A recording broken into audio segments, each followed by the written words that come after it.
How can you hear anyone, Brainery? You can pretend to. You know, Okay. he says, or at least I can pretend that I can.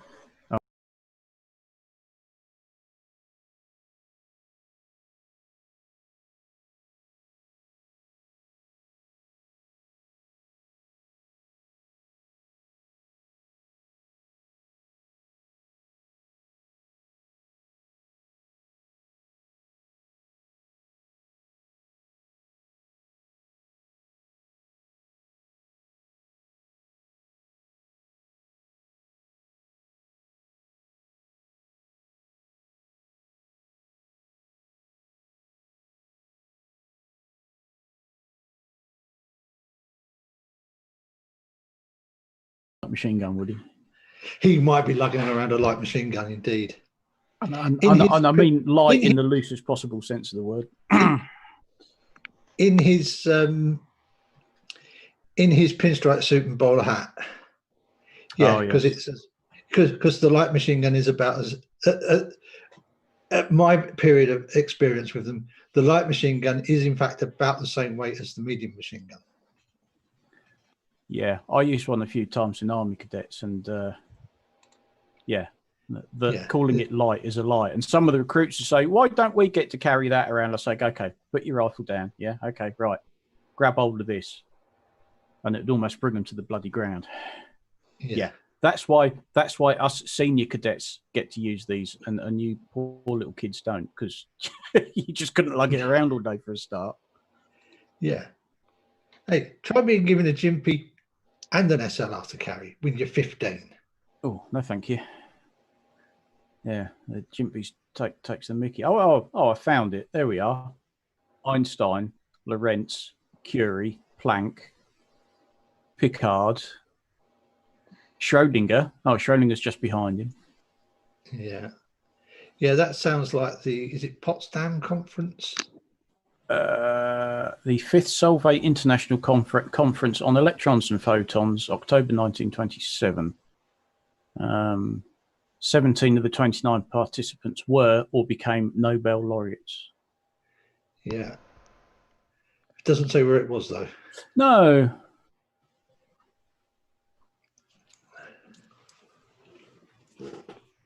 Right, I'm going to go grab a coffee. I will be right back. You've got 1 minute and 54 seconds. Don't think I'll be that quick. Longer than you get on Countdown.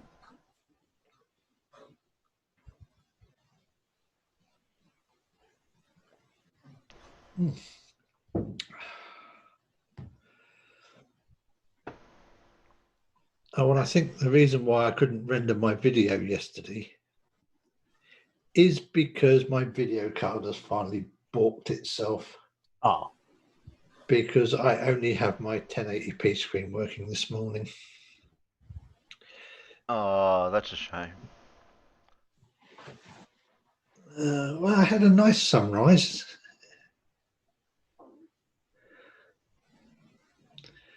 And the only other video that I have got a video that's not been made public yet on my YouTube, but my 1080p screen working this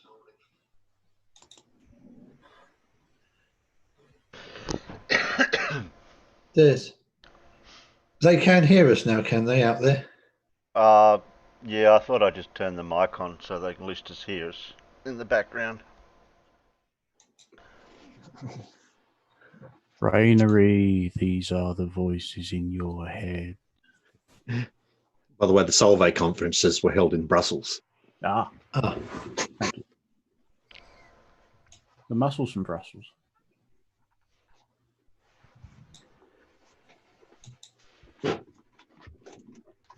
Oh, that's taking always on top to stupid levels.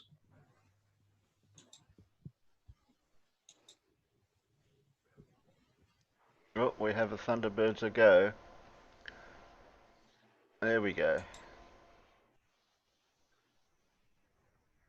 Do I need anything else on? Yeah, I'll turn that on too. Welcome everybody. What's today? Saturday. I don't know why I was thinking it today. I woke up and I thought it was Friday. No, that was definitely yesterday. Yeah, I'm going through the whole day until this afternoon, and I said to the missus, "What day is it?"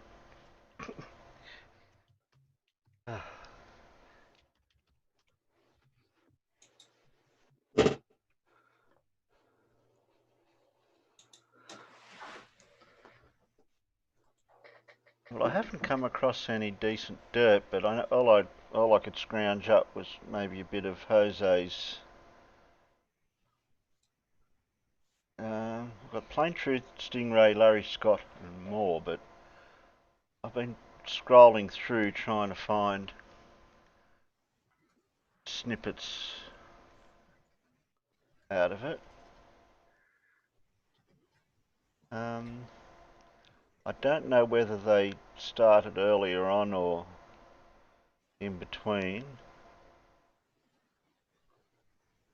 See No Name in there. See. Oh yeah, No Name had quite No Name wound Travis up a bit just by asking him a straightforward question. And I'm desperately trying to remember what the bloody question was now. Yeah.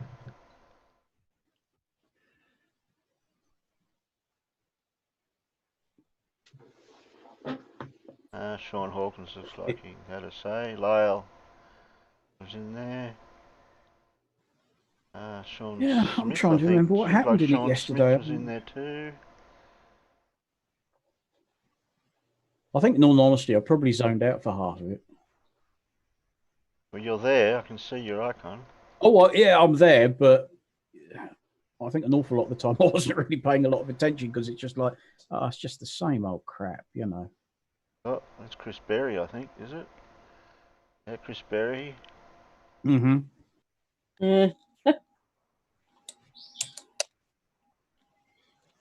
Yes, he really is becoming Travis's sidekick. Okay, I'll go from there. And we'll do a jump. That's an ambition to aim for, isn't it? Isn't it? Being Travis's sidekick. But it's like the other day, Chris Berry came in sort of right from the start, which he never does. And then as soon as Travis turned up, he shut up, and it was like, you were no doubt asked to go in and be like a placeholder for Travis until Travis turned up, you know. It was quite obvious. Well, I don't see him. Did anyone listen to the debate between Quantum Eraser and Negative Exponents? No. No. Oh God, it was awful. Negative Exponents was ill prepared. Yeah. Oh, that's something I didn't get hold of. Then I didn't see that one. We can do a bit of that too if you want, Paul. Just grab a snippet out of that one if that one's. We'll skip through this one and see if we can get anything out of this for a little while. I just, like I say, every week somebody new is gone and is complaining or some, saying, "Oh, I'm not going to Jose's anymore." Honestly, I have to say it's better for this channel that someone like someone like Bob has come in. That was Chris stirring the shit. Chris was saying, "Oh, I haven't been around for the last week or two. Where's Bob the Science Guy gone?" And Jose was sort of saying, "No, I'm not going over that in here now." It's Chris stirring the shit up.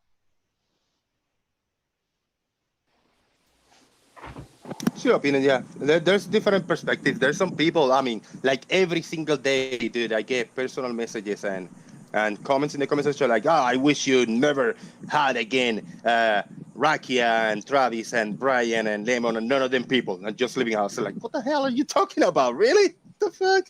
Like 90% of the people tell me as a feedback not to have you guys again. Well, then there really wouldn't be a show. I mean, right? I mean, there would be, but then you wouldn't have the discussion. Yeah, no, that's why I just said, all right, thank you for the feedback, but no, shit, it's not what I intended to do with my show. Is to open the doors.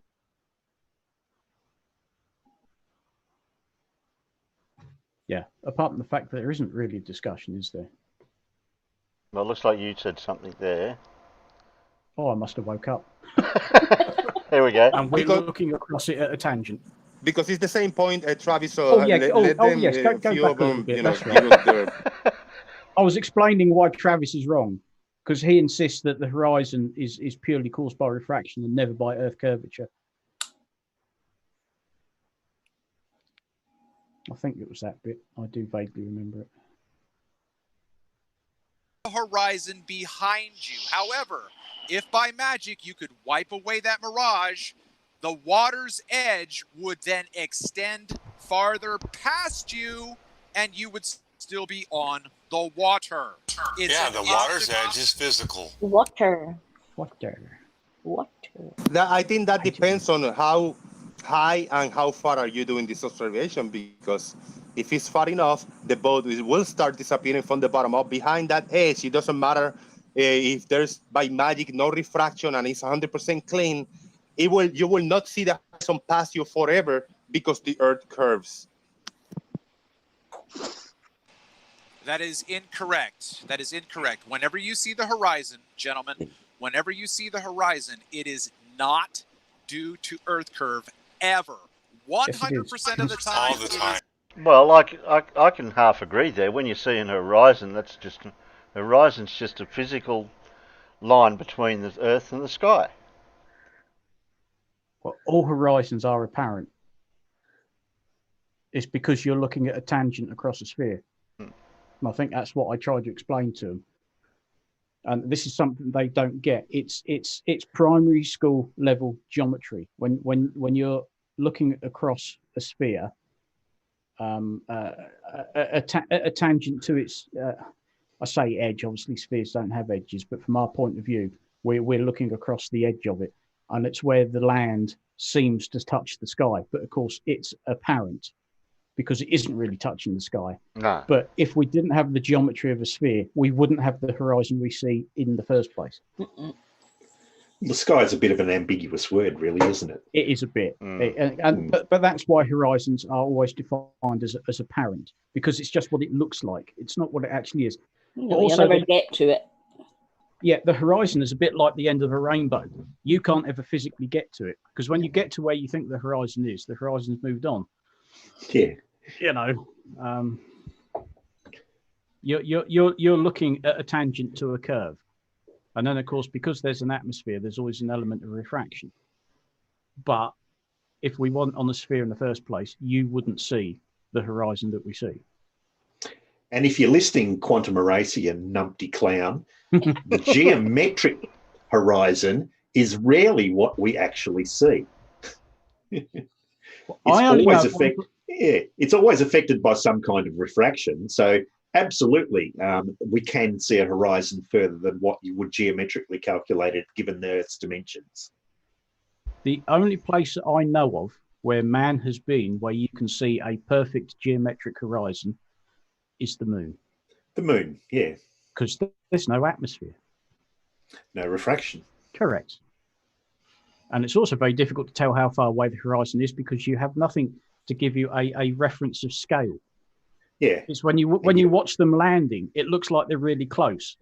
And then it just gets bigger and bigger and bigger. And you think, my God, how big are those craters? It looks like they're about to land and they're nowhere near it. And because your brain's been, familiarized with how the horizon works on Earth. Yes. Yeah.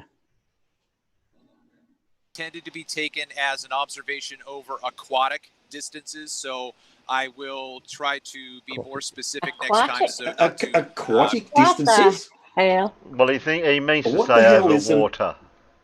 What the hell is an aquatic distance? Well, that would be a nautical. That would be a nautical mile, wouldn't it? Yeah, I would have thought so. Yeah, but he references like that because he only ever does observations over water, and he only ever shows those observations when he's got maximum refraction. He doesn't like showing all of his clear pictures. You'd never see him take a photo of the narrative, do they?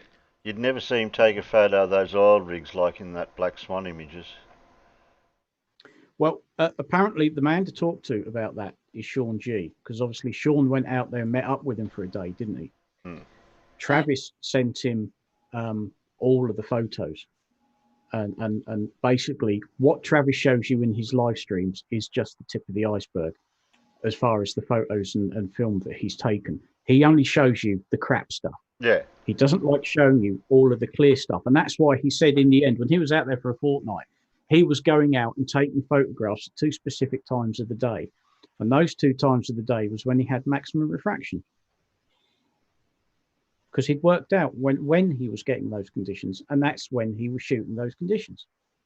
He doesn't want to show you all the stuff that he's taken where everything is clean and crisp and virtually no refraction whatsoever. And if you show him photos like that, such as Miles Davis has done, and has Al Kay done it as well? I can't remember. I think it might just be Miles. That's when they say, "Oh, look at all that refraction." When you've got a nice, clean, crisp horizon and best part of an island hidden behind it, and they go, "No, no, no, no, no! Look how refracted that is." And Dean rightly said yesterday, "Yes, look how refracted that is, because everything that you're looking at, everything from the tip of your nose outwards, is refracted to some degree." Confused, Everything. but I would say that your question would deal with refraction. I don't know that I would necessarily say that the horizon would be created when entirely by refraction in the same way as I'm saying over aquatic distances. So what you're saying is that there's something special about being over water that's making it different than anything else. I would say that there is something different about observing things over distance over aquatic surfaces. It's not special. It's a different observation. It's a different climate. It's a different environment. Right, which is different, so it would be special because it's not the same as what you see over land. Okay, if you want to use the term special, I don't have a problem with that. I'm not trying to say that it's special in any abstract fashion. Well, the reason why I say special is because we don't always see the effect. It happens on occasion. In depending on the atmospheric conditions at the time, temperature and other things, that the refraction happens in such a case that the horizon is observed at a different place. And that's what I was saying about it being special, because you don't see it all the time. You see it very rarely. Well, I would say I don't know about very rarely. I guess it depends on your location, and there's a bunch of different things that go into it. Okay, so I'm going to be going through a tunnel for the next minute, but I would say you always see it. You always do. It's always there. It's a different effect depending on the conditions of the day, but it's always there. But now, what about at 50 feet high? I don't know. Can you hear me right now? I'm in a tunnel. Yeah, we got you. Yeah, we can hear you.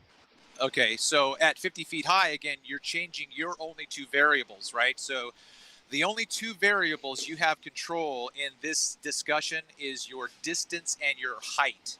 So if you are going to change your height, that variable is going to change, and what's going to happen is you will... It can change the time of bloody day as well. Yeah. What is he saying? 2 things?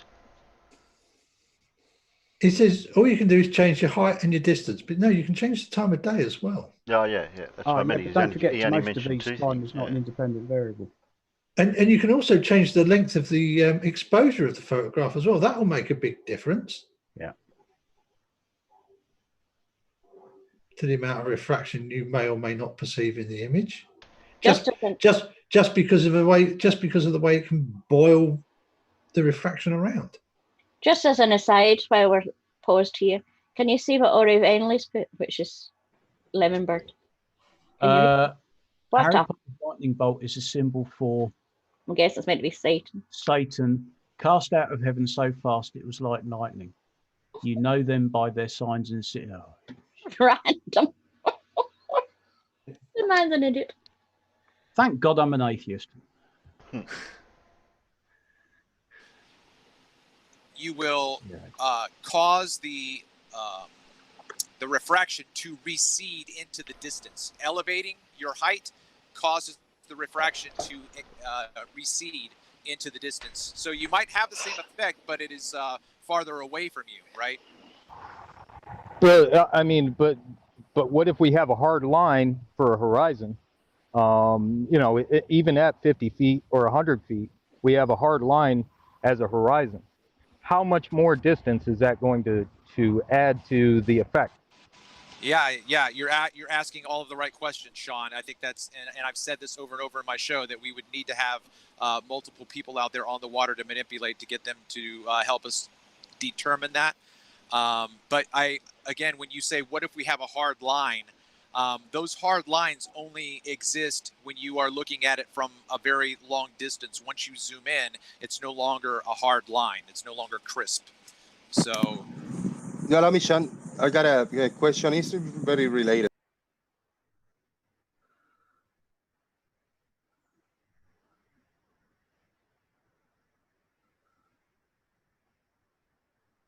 Okay, so if I'm standing in a position on the shoreline with my setup right, 6 feet off the water, and I've got limited visibility at say 10 miles. I'm just going to say 10 miles. Okay. Now, if I have the ability to move back 20 miles at the same elevation, all right, I'm going to drag with me that medium. That medium is still going to be limiting my ability to see according to my height. Now, if I'm on the shoreline, hang on, did he just describe occlusion caused by mist, etc., and say that it was altitude dependent? No, he didn't say it was altitude dependent. That's not what he was saying. Because he said, but by what he did say was he changed the view of height. No, he didn't. What he said was he maintained the same height. Yeah, right, but then he said that the occlusion varies by the distance of the occlusion varies by height. I'm sure he said no, he didn't. What he said, Alan, was that if he was standing on the beach and he was observing the horizon 10 miles away and it was misty out at the 10 miles, so it was limited by mist for the 10 miles, he was saying then that if he receded back to 20 miles, like back inland, and maintained the same elevation, he said something really derpy like, I would drag that medium with me. Yeah. Like what? Yeah, what and then I thought he actually mean? then said that I thought he then said that medium was also altitude dependent, but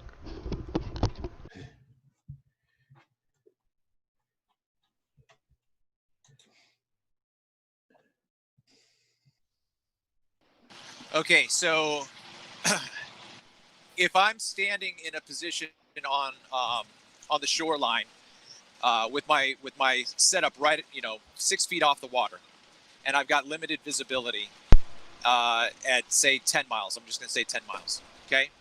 Now, if I have the ability to move back 20 miles at the same elevation, all right, I'm going to drag with me that medium. That medium is still going to be limiting my ability to see according to my height. Now, if I'm on the shoreline and then Rakia is 20 miles behind me, he's not going to be able to see me. But we're horizontal to each other for all intents and purposes for you to understand this illustration, right? I understand it that if you that makes one of us. I know I can't make you understand this. I don't know how to do that except to repeat it over and over. Because it doesn't line up with any of our observations. The atmosphere is thickest and densest at the surface of the Earth. It's thicker and denser, yeah. It's thicker the and denser, thickest. Yeah. It's not thicker. Maybe. It's the thickest. Well, show me where it gets thicker as you go up. Where's an observation where that's been made? You're saying it can't. I'm saying that it's never been demonstrated. We watch balloons and rockets, and we climb mountains. The atmosphere gets thinner the higher you go. So that medium is now below you. It's no longer horizontal. It's no longer in your face. It's the light is still being bent down. So why would it? Okay, well, if it's being bent down, you're above that density layer. Yeah, but you're still receiving that light from further distance that's being bent down. You do see further. That's not how down and distance works. If something is yes, you're going to have to change the that way would require to be bent you are into going your to eye, have not to down into change the the ground. way you consider this discussion. You're going to have to change. You're going to have to open your mind a little bit. I'm going to have to ignore evidence and demonstrations. Brian. Okay, listen, Brian. That's no name. No name. Yeah. Listen, How in the Brian. hell could you possibly get us backwards? None of us sound alike. Yeah. Okay, well, No, I think okay, he's so I'm wanting to sorry. address you. Now, me and Howard sound a lot alike, so I I can see where you apologize, get no us name. confused. Okay, I apologize, no name. For some reason, Brian came into my head. I apologize. Okay, This so is Brian's okay, not an offensive name. so yeah, no Unless you name. spell it with a Y. Sorry, go ahead. Yeah. I'm going to pick on no name now when I see him. It's a sliding scale, right? It's a sliding scale. If you increase, okay, so look at this. How about this?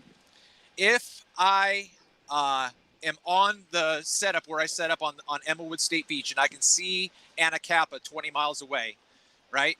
But and then I back up and go up to an elevation of 200 feet, say. Now, if I still look at Anacapa, I would agree with you that I have changed the dynamic of the way the medium is going to affect that observation. But if I try to look past Anacapa to the horizon, I am now going back. Technically, listen to me. Hopefully you can follow this. Technically, I'm basically going back down to the ground level because I'm looking through now more medium again. Exactly. You're not looking through more medium, though. You're looking. You are. I can't help you. Further distance. Yeah, if you can't understand I do understand what you're trying to say. You're trying to say that the medium changes its angle. So when I go up there, yes, you are, because that's the ultimate result. That's the result. Okay. Well, then if you would listen 1 second. No, I think we're both saying the same thing. So if you look through longer distance, you're looking through more of a medium. Would you agree? Whatever medium that is, however dense it is. But it's thinner. So that is creating. Yes, we all agree on that. So that more distance is creating more density because you're looking through more of a medium. No, that does not create. No. Just because you're looking further doesn't make the air that between you and where you're looking more dense. Exactly. Because otherwise, like, that would make the air between us and the clouds pretty damn dense. Yep. Imagine how dense the air is between us and the moon then. Right. Because we're looking through hundreds of kilometres of air. I think we did mention the moon at some point, and it was like, well, of course we can see the moon. It's giving off its own light. Oh God! Because I think it's Raki who says something about, well, what if we had a building next to the moon? Would that reflect the light? We said, well, yeah. He said, what? So you'd see a building the same distance away as the moon? Well, if it was big enough. Yeah. Of course we would. Always if it's big enough. Yeah. Yeah, Raki was in fine fettle. He was absolutely full of it yesterday. Because I was talking about Earth curvature, and that's why we have a horizon. Oh, so it's not refraction then? I said, no, this is the problem. If I say one thing, you're saying, oh, so it's not this as well. The problem is it's all of it lumped together. And he says, well, that's what we've been saying. I said, yeah, well, that's what we've been saying as well. We haven't been arguing against you. There is Earth curve, and there is refraction, and there is angular change in angular size and resolution and Rayleigh criteria. All of that applies at the same time, and that's what they struggle with. Oh, that's Rakia, is it? That icon. That's Rakia Life. Yes, that's Dave. It's because of the curvature of the Earth. Yes. Oh, okay. So the curvature. So it'd have to be above the curvature and big enough. Yes. So is it because things get smaller also? Well, we know things reduce in angular size due to perspective. Yes, the further away they get, the smaller they appear to be, until they reach the point where you can't see them anymore. So but in actuality, the moon is always the same size. There you go. So yeah, that's why I said appear. So I worked this. I worked this out once. No, you speak Rakia. The problem is here. Right. You're trying. There are several different factors in play here, and you're trying to say, "Oh, it's this and not that." Well, yep, actually, I agree. There's more than several things in factor here. I was just told you should be able to see forever. Now I'm being told that there's other factors. We've always Congratulations. said that. Now you agree with me. We've always said that. Okay, I was just told there's Earth curve, there was only Earth curve. There's refraction, there's reduction in angular size due to perspective when things get further away. All of this happens at the same time. There's curvature, yeah, a lot of things. Yeah, it all happens at the same time. Curvature. Say it one more time. But in the last 5 minutes, as we've mentioned something, you've said, "Oh, so it's not something else then?" No, it's all of them. All of them. I'm saying it together. doesn't have to be curvature. There's other factors that could make things disappear, and y'all are agreeing, there is curvature. There is. We should be able to measure that, right? No, yeah. We can measure it, and there's lots of evidence. We can. It's been measured. It's been photographed. Other people have done it. Can me and you measure it, Farmers? I don't need to. Oh, the old. Can we do it? Yeah. Well, this was quite a good little argument. Is because he kept asking me, "Could you?" And I said, "Well, I don't need to." And he didn't like my answer at all because he was setting me up for a gotcha, and I wasn't having it. Yeah, that's what I sort of hear that sort of sometimes with the flat earthers. They'll say, "Can you do that?" Or "Can you go there and do it?" Or "Were you there?" Yeah, and then they said, "Oh, he hasn't answered me." And Jose, Rakia does set them up. Try to set them up. Rakia searched for gotcha moments, and he complained that I hadn't answered his question. Jose asked all the people listening, vote one if Farmer's Boy answered the question, and just about everybody voted one. I gave him an honest answer because he said, "How would you and me do it?" And I said, "Well, I wouldn't. I don't need to. I wouldn't do it in the first place. Why would I? Why should I bother? The professional surveyors have done that." You know. Oh, Terry, can you type in the side chat because Carl would like to tag you? He has. He's done it. Oh. Yeah, Terry. Yeah. Yeah, I did. About two sentences. Okay. Just got to scroll up. Yeah, I can see it. See you. Yeah. Okay. Yeah. I just realised that I misread Carl's post. Yeah. There you go. Oh, I spelt it wrong. How did I get an N instead of a H? Because you're you. Because the N and the H are very close together. Yeah, they are. Yeah. I aimed for the H and I bumped the N. There are some typos that when you think, "What did he type that for?" you look at the keyboard and go, "Oh yeah, I can see how you did that." That's what I always do. That's a common mistake I've got. Yeah. Morning, Dean. Dean, what do you want, Dean? Too much derp? Where? We haven't even got to the derp yet, Dean. What are you saying? I don't know. I'll just see if this finishes off here. Yeah, go. I could, but I don't need to because professional surveyors have done it for us. Thank you very much. So how would you and I? Are we back to interruptions? I just want to know, are we back to interruptions? Because it's really hard to hear who's saying what. Well, there was 3 people talking. Some people just won't wait till the other person's finished their sentence before the other What person speaks. What? Could I just interrupt the middle of your sentence with the start of mine, please? Yeah. Okay, we'll jump again. No, that's you again, Farmer. We'll skip past there. No, you don't want to listen to that old prat. Bloody hell. Okay. I'm trying to get either the Rakia or the... Oh, is that a bit of Travis again? Maybe? And allow Stingray to jump in the discussion because it's related to what we're talking about. Okay, so just to refresh the discussion, how did they determine that their measurement of distance was not level at some point? What was the determining factor for that evaluation that it was no longer level? Huh? As I said, I'm not sure. I wasn't with them. You know, I didn't read the entire history of it. You know, I've read certain things on it, but I can't go through the entire history. I don't know how they came to that determination exactly, but that is the determination that they came to. Then after that, to verify, other people that did surveying went out and verified it.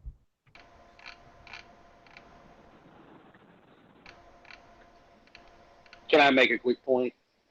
Yeah, make that one and we'll get Stingray after you. Okay. I find it ironic that Travis wants all these details and precision when he gives absolutely none.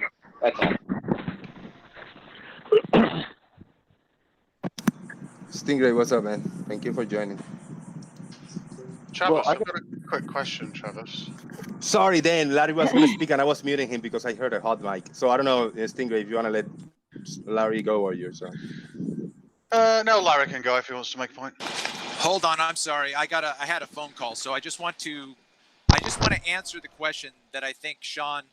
I don't know. I'm not going to say it. I believe their determination that it's no longer level is due to an optical observation. So they are not only measuring the distance, that's what they're doing, but then when they measure distance out farther, they notice that there is not the same elevation to that observation, and that can only be determined through optics. And then my question still remains, how did they eliminate that it was not 100% due to refraction? Sure. I picked up on what he said then. When he said we're looking out in distance and the elevation drops in distance, well, the horizon drop, whatever, that's to do with the optics. That's it. Nothing else. Yeah. Well, they're just going to try and blame it all on refraction. Then he went on to that bit, yeah. For that. They took lots and lots of measurements and lots of observations, and then they came up with an average, and it comes out really, really close to 7/6R. Shocker, because why would they need to bring in 7/6R? Why couldn't there hundreds of no, they didn't. Hold on. What's this 7/6R thing? Is that a ratio or an angle? That's the average refraction. That's the difference that refraction makes on average. To the length of essentially to the radius. So if you multiply the radius by 7/6, that's the effect that refraction has. That's the effect that average refraction. Yeah, but it's called standard refraction because it's the average of the measured refraction.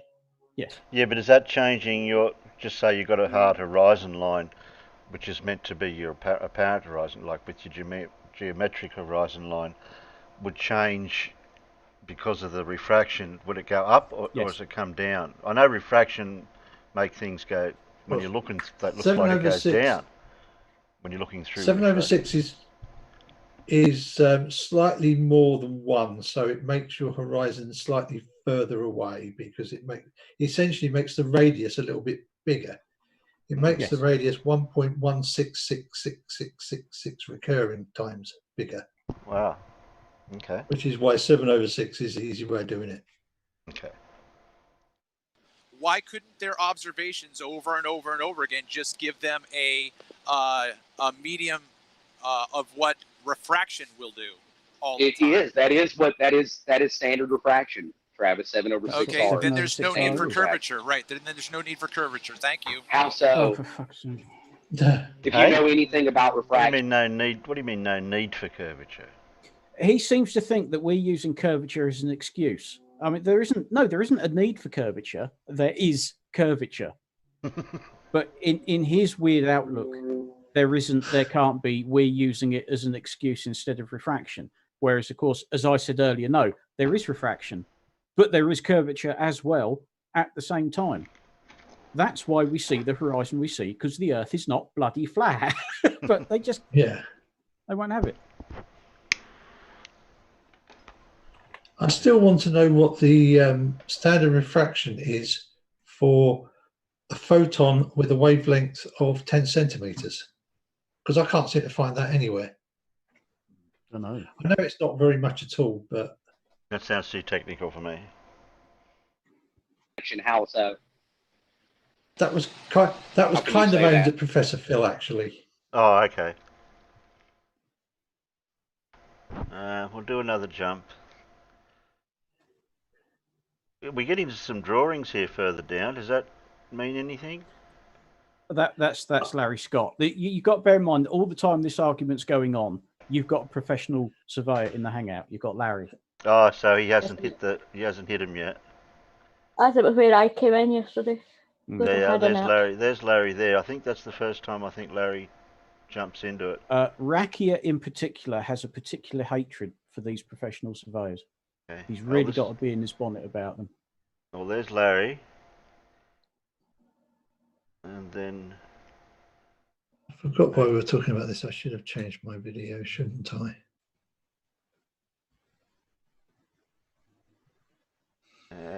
There's Larry there. Okay, this is where Larry comes into it now, so we'll see where this heads off. The nautical, the 1 minute of arc becomes another half a foot. So the Admiralty's nautical mile is 6,080 His audio's feet, terrible. and that's a nice middle latitude. But you go further south, and it's 6,076 feet, and you go further north, it's 6,100 feet. But it increases, so it's not entirely uniform. And when you head off on a different, on an azimuth, then it's not increasing at a half a foot per mile. It's increasing somewhat more, but it's a pretty small consideration when you're navigating by section. I'll use subtitles. And so 6,080 feet is 1 arc minute. And Aries said, well, that would be on a sphere, but we're on an ellipsoid. And the radius of the meridian at the equator is actually shorter than the radius of arc at the pole. Now, the dimension from the center of the Earth to the pole is shorter, but the effective radius of arc is longer. Not a lot. And therefore, treating 1 minute of arc as 1 nautical mile is not geodetic grade definition. It's a navigation grade. You won't get in trouble if you're just using a uniform 1 arc minute to 6,080 feet. But if you're trying to determine latitude and longitudes for geodetic purposes, like of an observatory where they observe declination of stars, which is how the true shape of the Earth was determined, then yeah, you have to be far, far, far more specific than just 1 minute. 1 minute is 1 nautical mile. All right, so one of the things he states is that a degree is not a measure of length, but a measure of inclination. That's kind of what you're saying, right? It's not a measure of actual, like 1 foot. It's a inclination, like he compares it to a compass arm. Yeah, well, a degree. A degree is it's not a linear unit, it's an angular unit. So as you travel north, you know you've gone 1 degree by looking at the elevation of stars by measuring it, not by measuring the distance from your last point.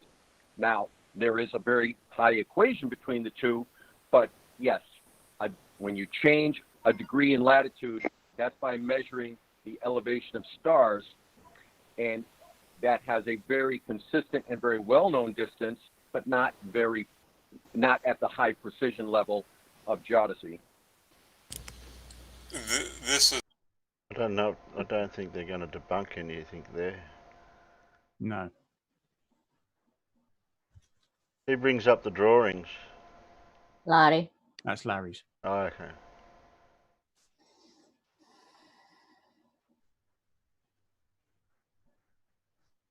I think the flurfers have run away. Oh no, they're there.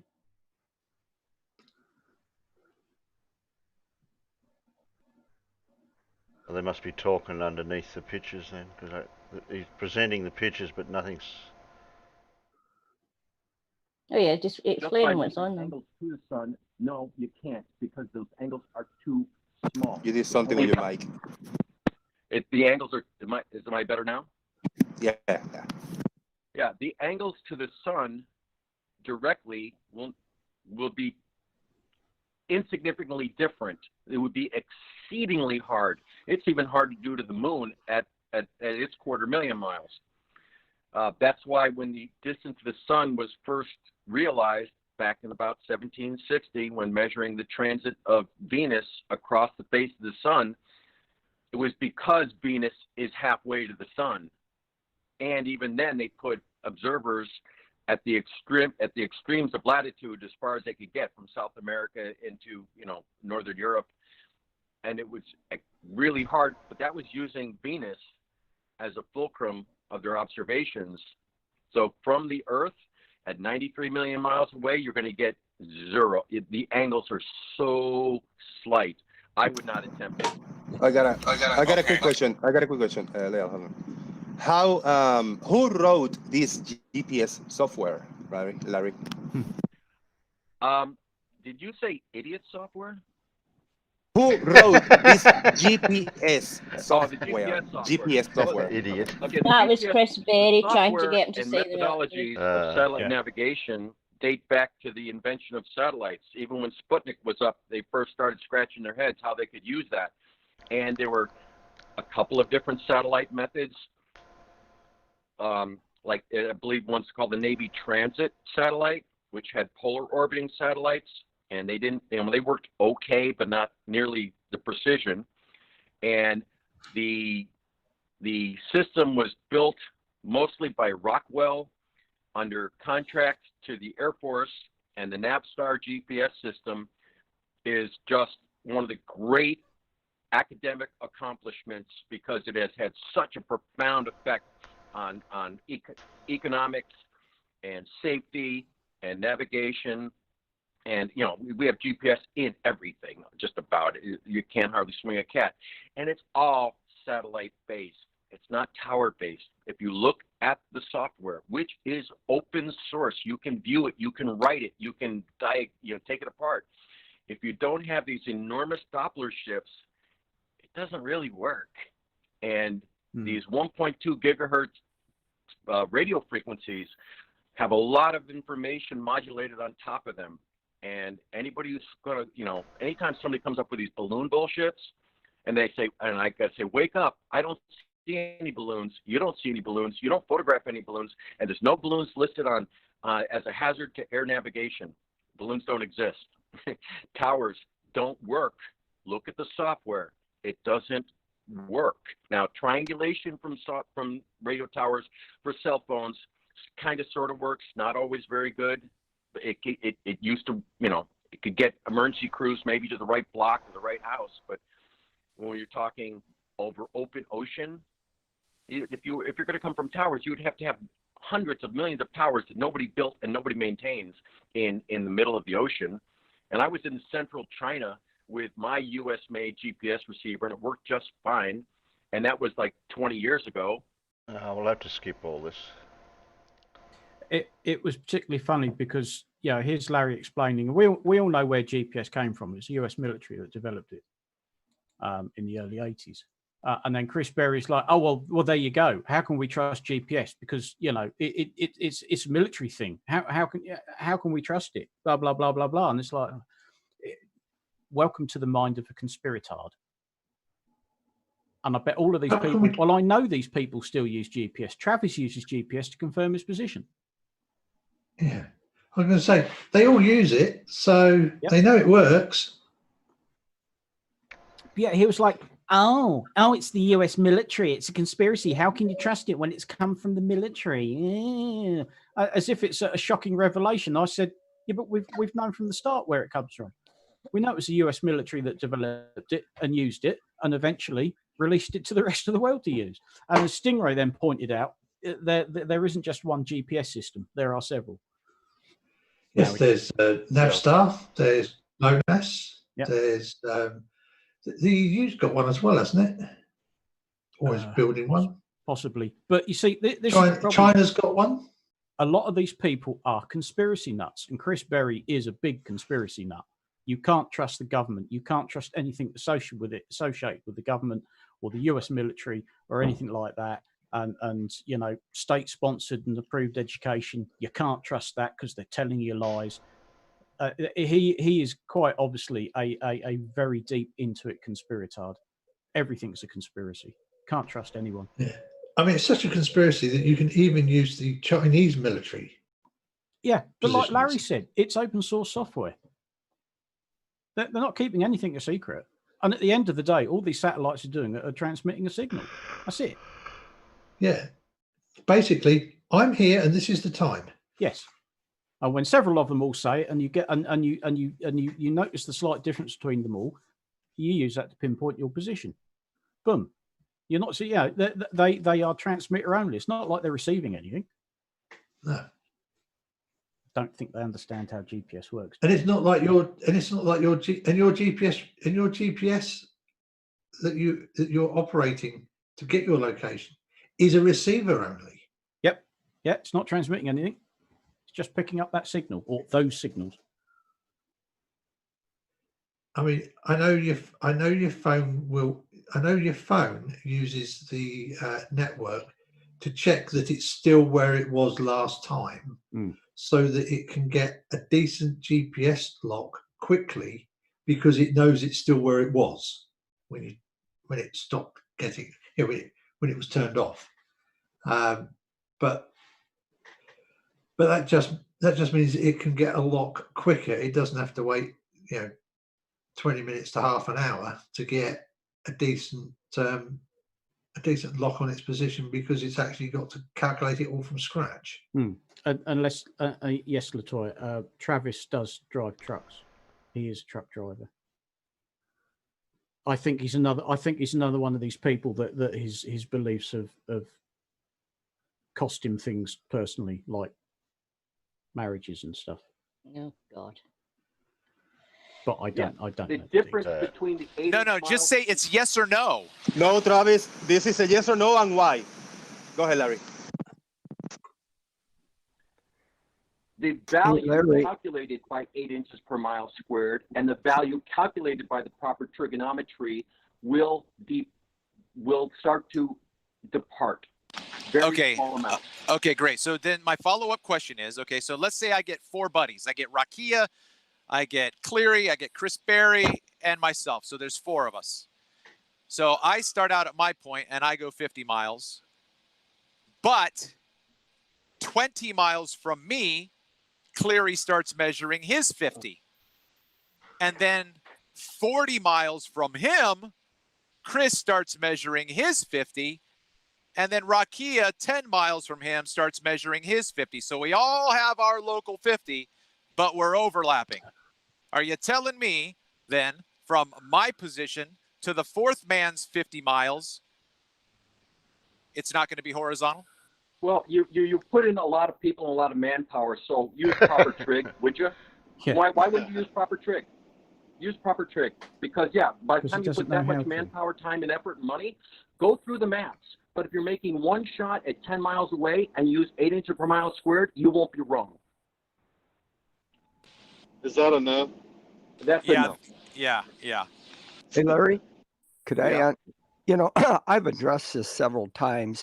And again, what you're going to measure for drop depends upon the amount of precision that you want to see and the kind of equipment you have.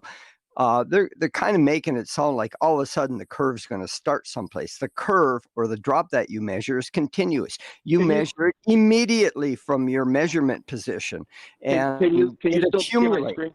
Can you still see my screen? But just in words, it's continuous. You measure it immediately, and it accumulates as a square of the distance out. So the thing is, Travis, which you seem to be missing, is it just depends upon how much accuracy you're looking for. The error in 8 inches per mile squared is only 1% out at 1,400 miles. It's 0.01% at 114 miles. At 14 miles, it's going to be 0.001%. Can you see my screen? No, Larry. Because in my screen, I have the 8 inches per mile squared compared to the proper trigs at 260 miles. And the difference is about 70 meters. So at 260 miles, you're off 75 feet or the 75 meters. But out of how much? That's the thing. At 140. Out of 13,000. Yeah, exactly. Yeah. Oh, no. And that's 260 miles in a single pop. So nobody does that because that's not a practicable distance. again, they miss the point that the curvature is continuous. It doesn't all of a sudden present itself where you can see it and measure it. It's continuous, and whether you're going. I don't know if there's any more derp to really get into at the end of this now. Just seems to be Larry and. I don't know. I gave up and left. A bit more for Chris Berry. And Stingray comes in near the end. That's all the wrapping up. Is that all the wrapping final up? Statement. Yeah. Oh, okay. But Stingray's was quite good. What, his wrap up? Yeah. I was mainly looking for the dirt side of it. A bit of Chris here. It says originally Navstar GPS is a satellite-based nav system owned by the United States government and operated by the United States Space Force. So once again, we have no way to verify any of the things that they're really telling us. Yeah, you might have a receiver that's getting data, but we don't really know what the transmitters themselves are actually doing from a code and software perspective. Also, look. Common sense dictates you can't be level, you can't be horizontal level and curved at the same time. It just doesn't make sense from scientific perspective, engineering perspective, or anything. Rakia's questions are dead on, and it's the type of obfuscation that Larry has to answer to say, oh well, it depends on the distance and this and that. No, it doesn't. You can't have local level and then measure out a horizontal and have drop and still call it level. The whole point of level is that there is no drop. So if there's drop on a ball, it's not level. It's not horizontal. He's conflating two different things there, isn't he? Yep. Yeah. Well, he's good at doing that. Yeah, he's redefining the word, or he's not using the word level as it is essentially defined for a spherical surface. Yeah.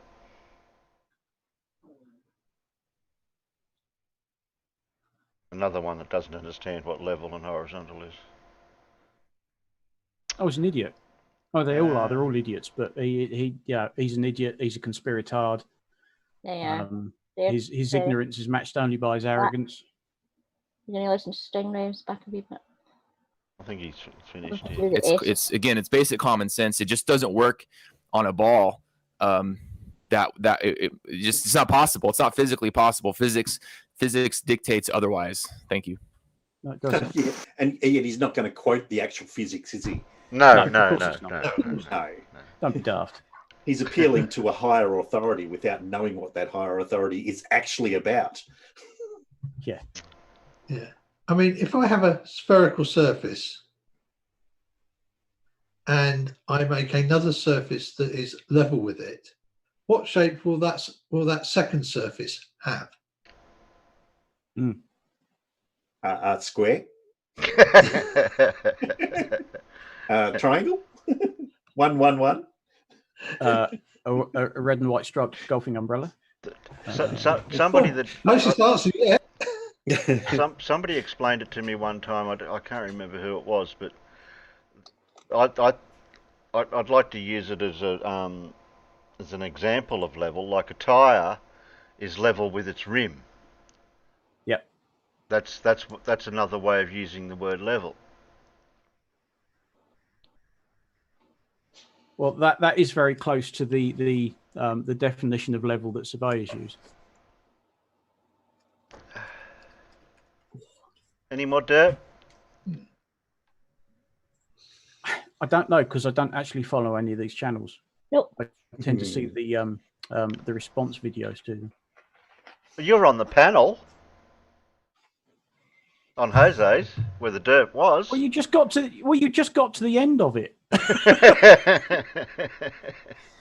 Do you know what happens at the end? The derp stops, thank God. Yes.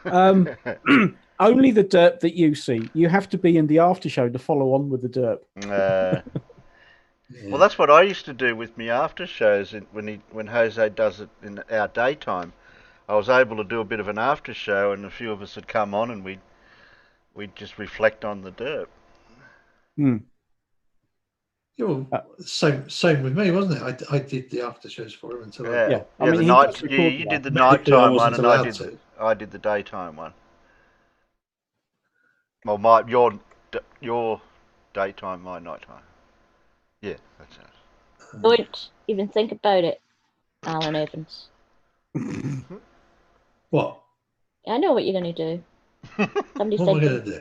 Somebody said daytime, nighttime. Don't even think about it. I haven't actually got. Oh, you haven't got the sound. Actually got the soundboard turned on because reasons. Yeah, because of reasons. Okay. Yeah. Like the computer eating itself. I've forgotten about that. RT96 has pointed out in the side chat that Chris Berry said he was going to sue PBS for fraud. I'd forgotten all about that. Yeah, funny. I don't think anything ever actually happened. Oops, it did. Public broadcasting service. Nothing to do with that. Daytime! Nighttime! No. Daytime! Nighttime! Daytime! What are you doing? Having a game of nighttime, daytime! You want to play? No, I take an Xbox. That one's okay. I do remember that one. That's the bird with the wings, isn't it? Yeah. Yes. I wasn't sure if you could hear that. I figured out that you have to tweak the buttons on Banana for it to come through. Yeah, but Alan's version's the Super Apps one. Milkman Dan, that is the biggest misnomer around at the moment. Common sense. It's very, very rare. No, that's the only nighttime. That's the only nighttime, daytime one I've got.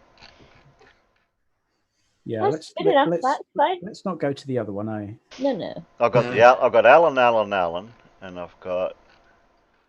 I don't want to play that one either. What show was that from? That was that was just voiceovers to Alan. What's it called? Yeah, that's all I've got. Yeah, I can't remember what it was called. Pretty good though. I think it was hilarious. I think you kind of need to be a bit careful about how much you play them as well, because I think it was. It was a BBC. Yes. It was the BBC. Okay. Around. Well, if I've got no more derp or debunk.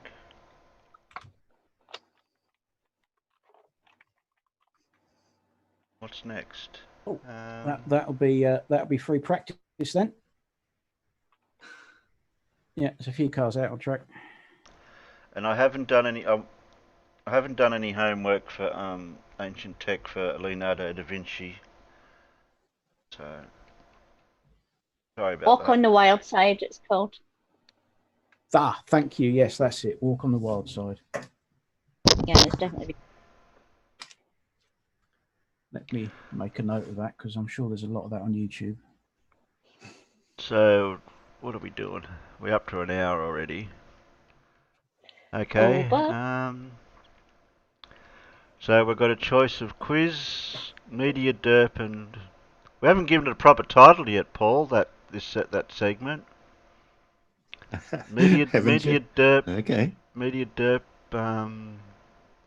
We need to any do ideas? Like Anybody style intro to it. Anybody can come up with suggestions if they want out in the peanut gallery for that. See if we can get some ideas for that one. All right. Because we're going to think of something different for you today. Hey, what? Guess what today's theme is?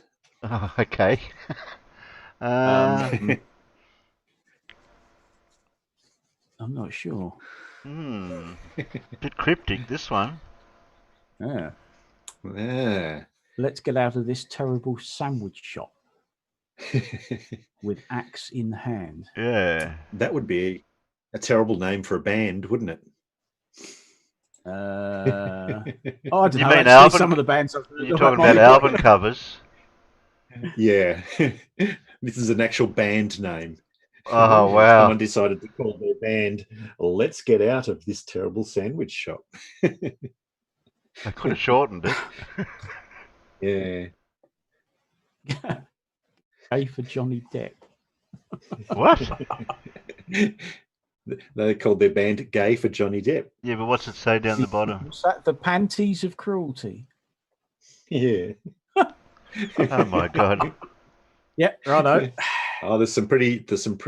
Yeah, you'll see. You're showing us the covers. Like I'd this hate to hear what the music sounds like. Yeah. You get a point for every record of a band of each of these bands that you own. Now, this is all getting very reminiscent. I had some friends years ago who sort of got together and formed their own little band. Yeah. They were called KX. And upon inquiry of what does KX actually mean, apparently it meant colostomy explosion. which seems to fit in quite nicely with possibly this one. Yeah, anal blast. It's a shame because they were actually quite good, particularly their drummer. He was only about 15 or 16, but boy, could he hammer those drums. But yeah, hello, we're Colostomy Explosion. Imagine being on a pub owner and you're looking for a band to play at your pub. Oh, I think we'll have that one. Yeah. Does that actually Anal say blast. something? Did that actually say something along the bottom? I was trying to work out what wording it was along the bottom there. I can't read it. So hitch. It's got hitch at the end. Battered. No, it says bitch. Oh, I bitch. think. Okay. Battered bleeding bitch. I think it says. Okay. There you go. Yeah. Well, of course it does. If you called anal blast, yeah. Yeah. Right. Yeah. Okay. The world is a mess, but my hair is perfect. That's the only bit I'm reading. What are you called? Oh, we called the clits. Yeah. Hey, does that make a sentence?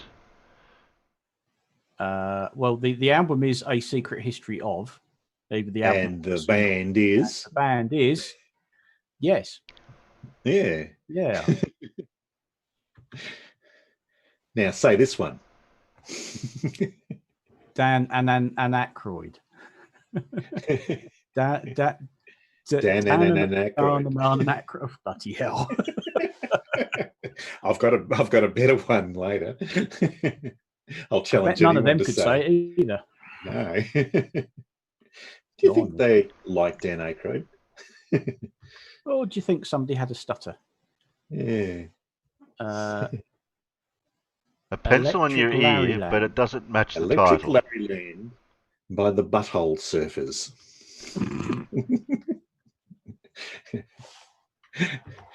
And this one here. Evil Edna's Horror Toilet. Right. Okay, that's catchy. Yeah. Rainbow Butt Monkeys. Yep. Letters from Chutney. Oh, you got to tell us what those things they're riding their farmers in that accent.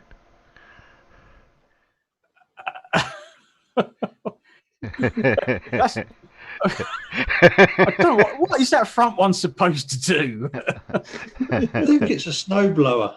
It looks a bit like a snowblower, doesn't it? Because it's not actually going to cut anything. Well, it's got blades, is it not? Well, the one on the far right's like it got blades. No, the one in the middle's got nothing.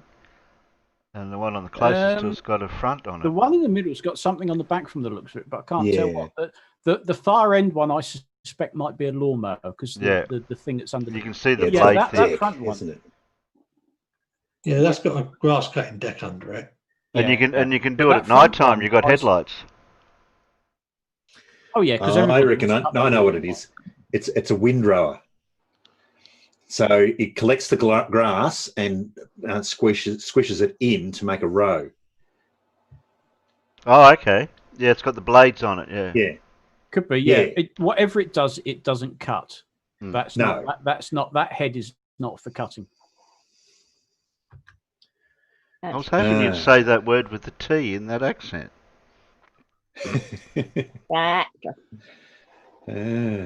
I don't possibly know what you mean. What accent? Oh, I see, my old booty. You want me to say tracker? Yeah, that's it. Rub job. Oh, my favourite, hot buttered anal. Look at the shape of the popcorn. Oh, Yeah. Yeah. Please kill me. that's how I feel in most of Jose's hangouts at some point. Yeah. Oh dear. Yeah. Oh. Ah. Oh, I'm being hollered. Yeah. I got no idea with that one. It says, I shit on your face. Yes. Oh, dear. We're on today's away the bookies. I have heard of this strange band. name to call a girl. Yeah, I have heard of this band actually. You have? Yeah, I have. Yeah. Oh, you get a half a point then. Yeah, I don't own one of their albums though. Yeah. Lovely. Fuck ups. Yeah. FU82.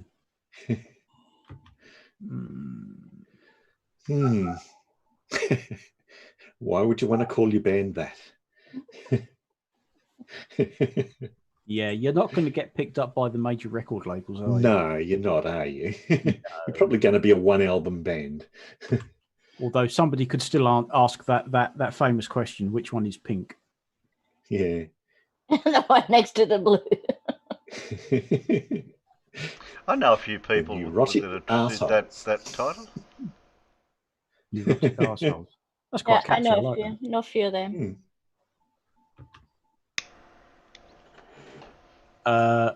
That's quite possibly the worst font I've ever seen. What does that actually say? I've got worse fonts than that. Oh yes, some of the new age sort of rock bands and that the fonts are just like you can't read them. Fuck, I'm. Oh, Renee and me's out in the side chat. Remember Micro Raptor? The conversation we had the other day, Renee and me. I think it was yesterday on someone's peanut gallery. Waiting for him to come back into a side chat so we can play with him. They thought I might have been a flat earther. You? Now this has the band name on the cover. Really? Exclamation mark? You sure? Yeah, that's the band name. Where? Right. It's not one of those eye things that trick your eyes to try to squint or something. Cross eyes. Apparently it's pronounced chuk chuk chuk. Oh, of course it is. It's better than exclamation mark, exclamation mark, exclamation. Yeah, it is, isn't it?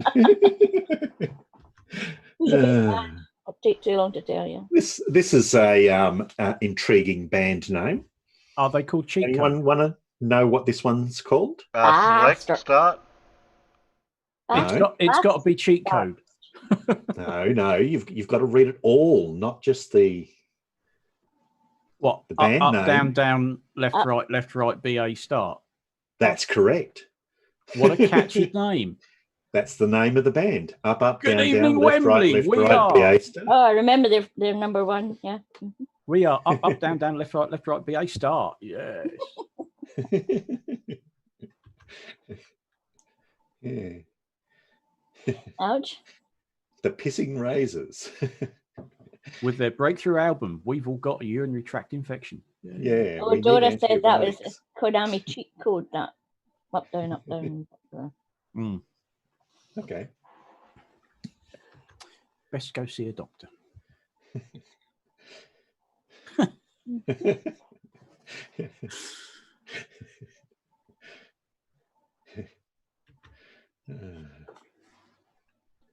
The Nazi UFO commander.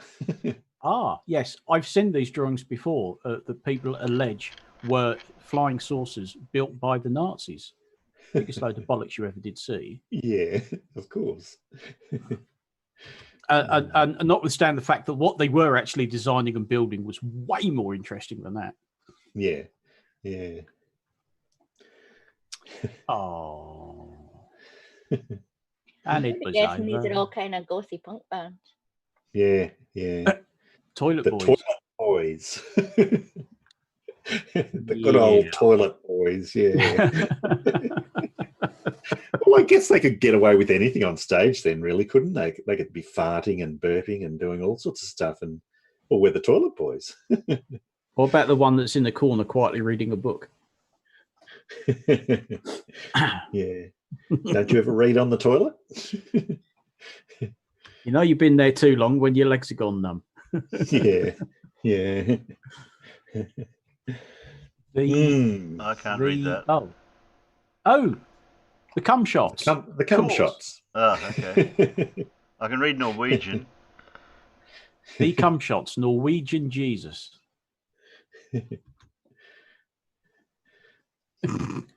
Okay.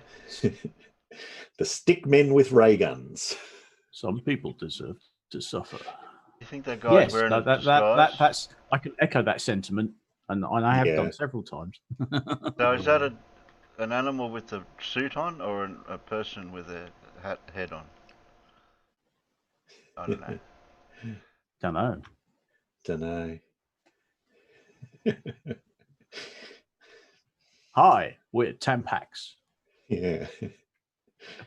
I reckon you'd have to be on something some of the times with these drawings for their covers. Yeah. Seagull screaming, kiss her, kiss her. Red talk. I've never heard him screaming that. Oh, dear.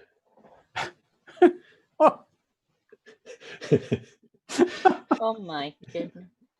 Warning, contains deeply offensive material. That's of the pops. That's the sort of thing that gets banned by Radio 1 DJ and goes straight to number one. Yeah. A bit hard to read this one, but it says, the birds are spies. They report to the trees. Ah, okay. Because there's a certain logic to it, yeah. Yeah. Yeah, I see him report to trees all the time, Yeah. Yeah. Good grief. What? You going to read that? Yeah, this is the one that you try and read that. Sarcomucosis. Yeah, it says Mexico. Yeah. Diadomicosis sarcomucosis. Yeah, remember. Mexico. What's your ABC? Japan. Much easier. Much easier, yeah. Blimey. Oh, the Hitlers. Oh, aren't they little angels? Look. Oh, skate like Elvis. Didn't realise he did. Was Elvis into skating? Yeah. Not that I know of. Yes, with a group name and title like that, a parental advisory. Yeah, I can see how that'd be. I think that man wants to stop doing drugs. Yeah. Oh, grow some cracker. Well, that brings a tear to the eye. Oh dear. Yeah.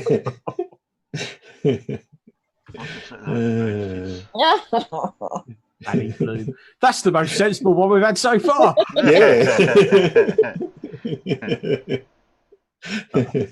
Fanny Bloom.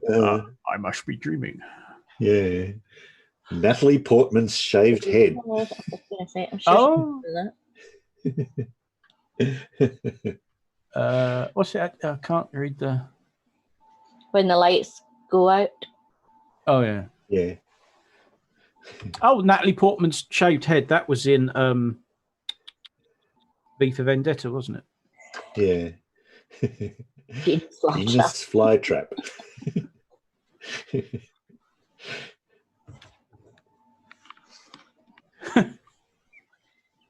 30-odd foot of grunts. Featuring Russell Crowe with Chrissy Hind. Oh. Yeah. That's Russell Crowe's band. 30-odd foot of grunts. It was Russell Crowe's band, or it still is? I don't know. Hang on. Oh my goodness. Let's see if they're still going.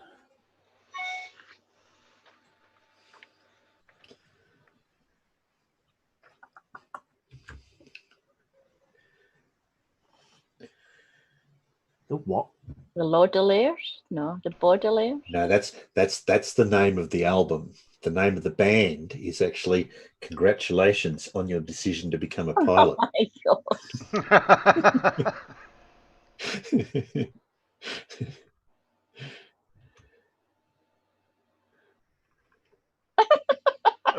The what? Society for the Prevention of Cruelty to Abnormally Premature Aardvarks. Yeah. Okay. And the first one, why do I try? Yeah. That's got shades of Red Dwarf about it, hasn't it? 1967. The campaign for the liberation and integration of really terrifying organisms into society, which came down to clitoris. All right. Yeah. Priest in shit. Nice. Catchy.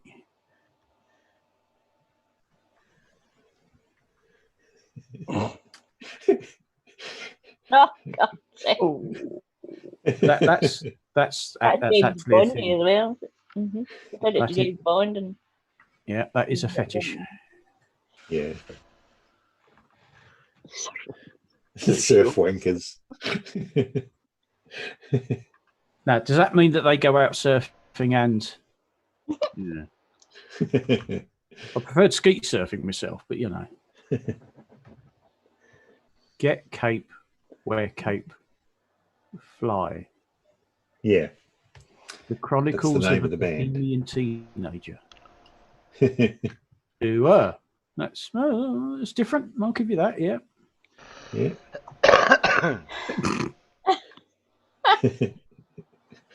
Now, I guarantee that at least 3 of them are called Brian. At least, if not all 5 of them. No, there's going to be 3 Brians and a Dave. I'm sure there must be a Kevin in there as well. Well, Yeah. I don't know. You possibly where they come from. Yeah. Let's name our band Wank. So named because when they first formed and performed in the pub, everybody shouted out, "You're wank!" Yeah, wankers. Yep, that's what we call ourselves. Cheers, guys. This is a bit hard to read. and you'll know this by the Trail of Dead. Yeah, It's a bit dark. Oh. it is, isn't it? Yeah. Heavy metal, I'd say. Yeah, I think so. Yeah. Moves attack. Unprovoked problem moose I have attack. around here. Okay.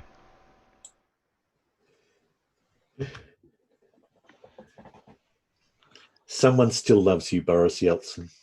Oh, I like that. Oh, dear. This was hard to read, this one. Aborted killer cock. Erections of an animal. Aborted Hitler cock. Oh, it's Hitler. Oh, Yeah. you were. This was hard to read too because of the font. Satan's almighty penis. Ooh. Okay. Yeah. Oh, well, that's what's your band name? Fuck off and die. Available on Amazon, apparently.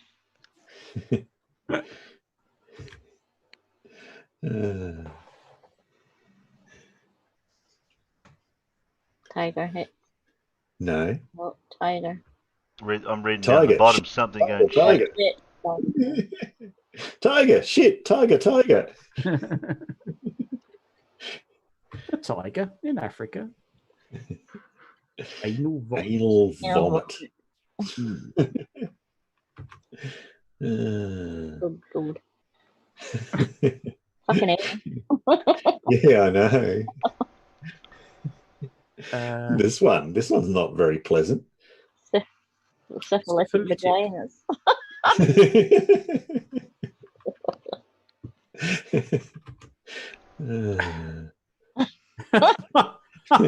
Crucifix. Oh, and with such a pleasant farmyard scene on the cover. Yeah. Chumbawamba. Chumbawamba. Oh God, they had hits. Chumbawamba. Yeah. What was it? Tub thumping or something? It was called, wasn't it? Like that. Yeah, they were on top of the flops and everything. Yeah. Oh God. Bizarre. Cheap knob gags. Gags. Cheap knob gags.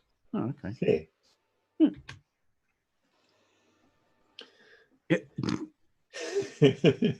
Hang on a minute. Bubble. Bubble. I've got a black cat. Oh, I ain't kissing that. No. She does a perfectly good job of that herself. Thank you very much. I ain't doing it for her. Midget hand job.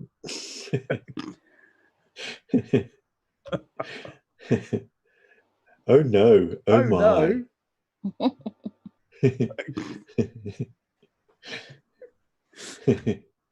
Weird. The Tony Dancer tap dance extravaganza. Catchy. Danza 2, the electric boogaloo. See if you can read this one. Willies. No. Testicles. Test icicles. Icicles.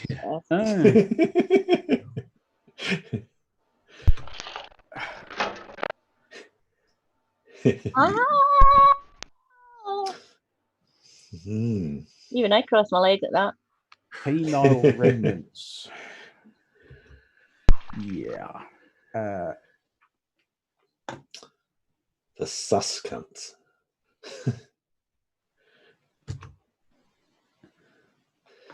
The Nazis from Mars. Was that where they come from?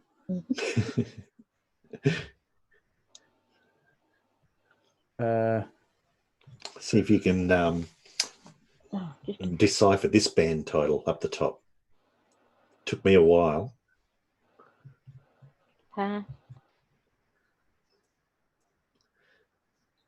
No, is it in German? The Bath Tub. Bathtub. Shitter. Bathtub Shitters. Right, okay. And we're back to the start. I still like my favourite was Fanny Bloom. Yeah. In fact, yep. Let's just open up a fresh tab. Fanny. Oh, no, it hasn't come up yet. Let's have a look. Fanny Bloom. Canadian singer-songwriter. There you go. She's 34 years old. Well, thanks for that, Paul. Fanny. They were Fanny interesting, Bloom. interesting albums. Don't know any of them. They do have a link to some of their albums for the sound, so when we're in Discord one day, we might be able to play it, have a listen to what they sound like. I think I'll be washing my hair that day. Why do I get the feeling that most of them are sort of thrash metal? Or yeah, that's that. Yes, and really appallingly bad thrash metal. I mean, I don't like thrash metal at the best of times, but they will be the worst. Yeah. I can pretty much guarantee it. Yeah. A lot of them you probably haven't heard on the radio. No. Well, I'm pretty certain I've heard at least one of those bands on the radio. On Radio 2 even. Oh, we've got letters in that name. Can I have a guess? Because the name sounds familiar. Milkman Max Dan reckons he's got a favourite Butthole Surfers. They have a few good tunes. Yeah, I'm pretty sure it's easy to get the first name, isn't it? Max Bern. Or Bone. I don't know why that name sounds familiar. Max what? Bern. B-E-R-N? Nope. Bone? Bourne is correct. Max Bourne. Name is familiar. Yeah. But now we've got to guess what he's famous for. Oh, he was a famous physicist and mathematician. Oh, I should have guessed that in the first place. He developed the statistical interpretation of the quantum mechanics, the wave function in quantum mechanics.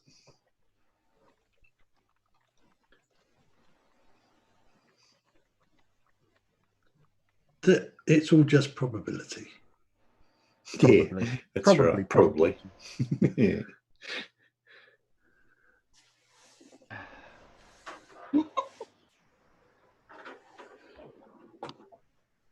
you know, I can't hear the cars, but I can hear the helicopter filming them.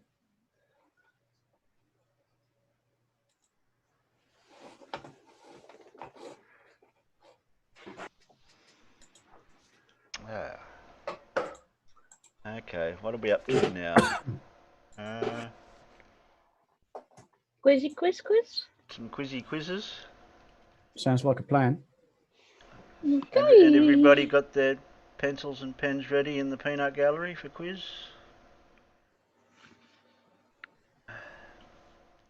We just get the chat open. It's disappeared behind me pin thing. Oh, bloody hell. Here we go. Science and nature again. We'll go for half hour, and we'll see where we're at in about half hour from now. Okay, let me know. Yeah. Right, we're all ready? Oh yes. Yeah, I'm going to type typing in the right chat. I'm going to type. Yeah, make sure you're typing in the right chat. I'm yeah, typing the answer in now, so I get a head start. Okay, easy one. So you're already wrong. But at least they'd be the first one to be wrong. There is that too, yeah. Easy one to start with then. What is the Latin name for the constellation known as the Little Bear?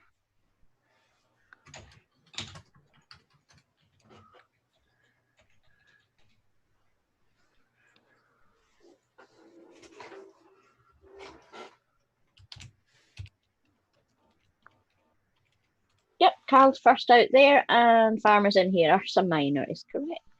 You said the first one was easy. Yeah. Yes. Yeah. You Ursa Minor. I suppose on a. Sorry.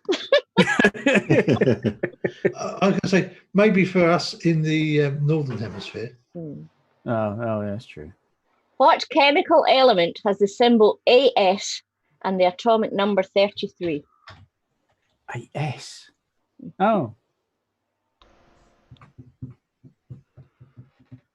Yeah, I never thought that. And you even capitalised it. Bugger. Yeah, I did. Well, that's just underhand. I need to learn to touch type, don't I? Carl and Paul are correct with arsenic. Arse. And old lace. What A describes any alloy of mercury and another metal, most commonly silver or gold?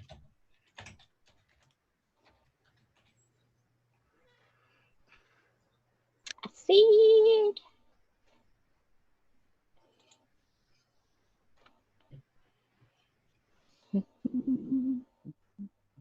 Hi, Andrea. Hello, wonderful people. Yeah, brainery and farmer's boy, amalgam. What is a more common term used to describe any analgesic drug?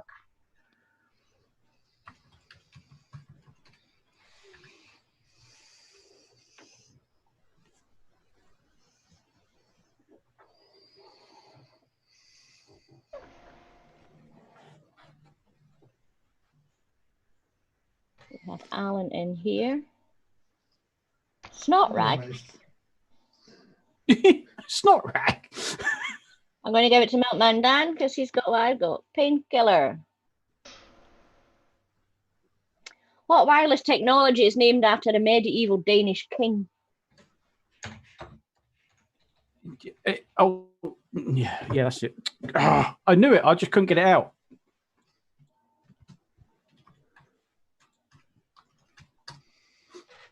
Oh, lost my doohickey. Yep. Brainery and Alan. Bluetooth. And that's why it's got that strange symbol for Bluetooth, I think was his sigil that he used to put on his shield. Like a something rune. like that. A rune. It is. A rune. A rune. A rune. I prefer sigil. What does the last letter R stand for in radar?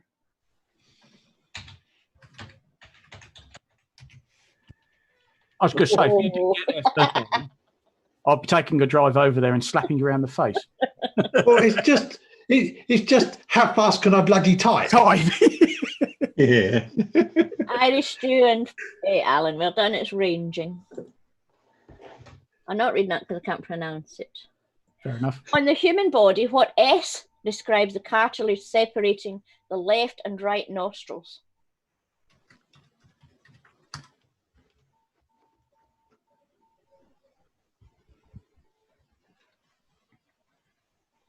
Yeah, someone else do the emoji stuff. I can't do everything. Yep, Carl Edwards and Farmer's Boy. It's the septum. What type of feet does a palmiped animal have?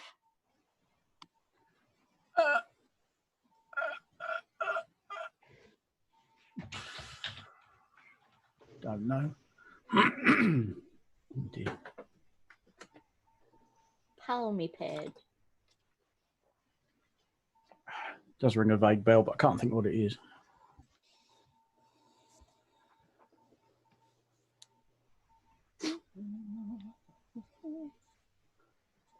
Quack, quack.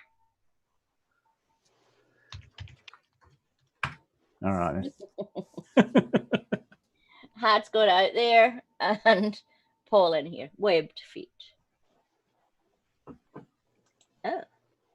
What is the name of the pigment extracted from the ink sac of a cuttlefish, from which a well-known reddish-brown colour gets its name?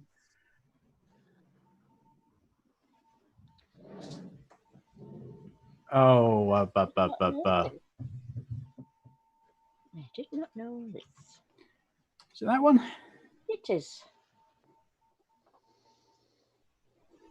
I just had to turn around and look at the bottles of inks I've got because I was fairly certain it was one of them, and it is. That's cheating. I don't Sorry. know if a cuttlefish. Nobody out there? Yeah, Hads, well done. Hads and Farmers. It's sepia. Not with that because it's a picture. What animal is feared by a hippophobe?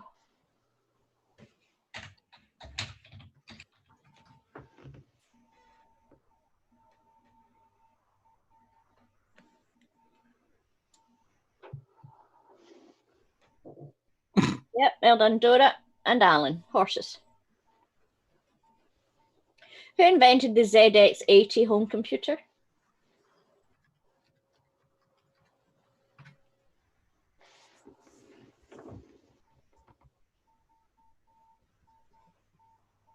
I should have just put the surname, shouldn't I? Yeah, well, Yeah. but yeah. Yep, Remember them Carl coming and in. Alan, well done. Clive Sing. Oh no, it wasn't. Well, I put Sinclair. Yeah, Farmers. Okay. What name is given to an atom or molecule with a net electric charge due to the loss or gain of one or more electrons? Jim. Well, actually, they call him One-Eyed Jim because there's only one eye in Jim. Oh, I think his brother Pete might appear in the story today. What, Jim? Jim's brother. Ah. One-eyed Pete. Yep. And first out there is Carol, and first down here is Paul. Ion is the answer.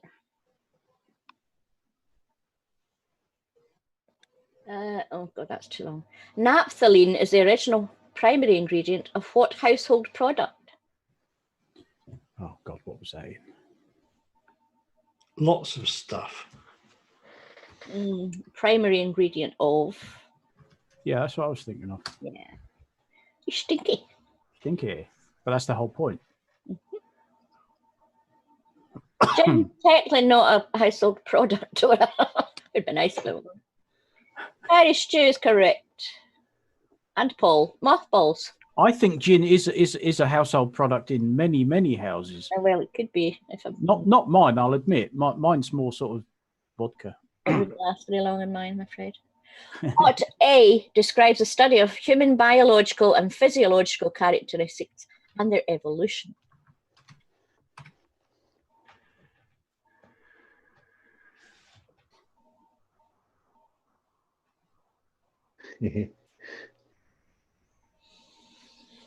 Oh, will you bugger off? Oh, it did as well. Huh. Let's try that again. I think it was just a helicopter doing a turn, but you know when sometimes when they do turns, you just get all the noise. It's like, yeah. Well done, Carl. And farmers, it's anthropology. How many sides does a hendecagon have? Hendecagon. Oh, I've not heard that one before. Or endecagon, you could say as well. Endecagon. Not a clue. So any of the 3 tetrapedi exif 8 9 10 indica. There you go. See how many that was. I've still got my collection of old dice somewhere from back in my D&D days. D4, D6, D8, D10, D12, D20. Okay, count. You ready? 1, 2, 3, 4, 5, 6, 7, 8, 9, 10 indica. It was that, wasn't it? Yep. That's me just showing off. Yeah. Oh, blue. I gotta go fix Zoom.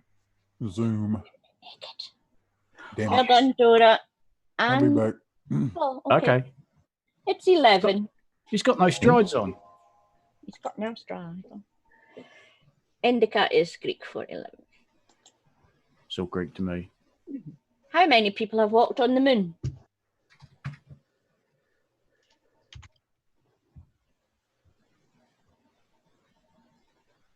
Giant steps are what you take walking on the moon. No. I hope my legs don't break. Walking on the moon. Do, do, do. Do, do, do. Oh, that nearly worked. That's better. Small, wrong room. Yes, no, Has didn't get it. We did get it. Yes, he did. Right, first was Latonia and Farmer's Boy, 12. Would you like their names? Neil Armstrong, Buzz Aldrin, Pete Conrad, Alan Bean, Alan Shepard, Edgar Mitchell, David Scott, James Irwin, John W. Young, Charles Duke, Eugene Cernan, Harrison Schmitt. There you go. And Harrison Schmitt, I believe, was the only civilian Apollo astronaut.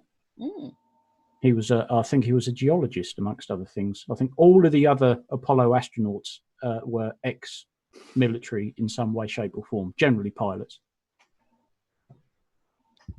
Right. The pink bollworm is an insect known for being a pest in the cultivation of what crop? The pink bollworm.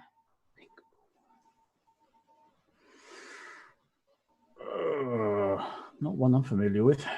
Pink bollworm. No, I would say America. Definitely Yeah, it America. doesn't sound like anything we'd worry about over here, to be honest. Only in America, but then again, I could be wrong. We have a correct answer in the peanut gallery. Ah, that would be that one. Yes. Which is why we don't generally suffer from it over No. here. Carl Edwards is correct with cotton. Mm. How is the medical condition dyspepsia better known? I used to know this. I'll get it. Dyspeptic. No, that's wrong.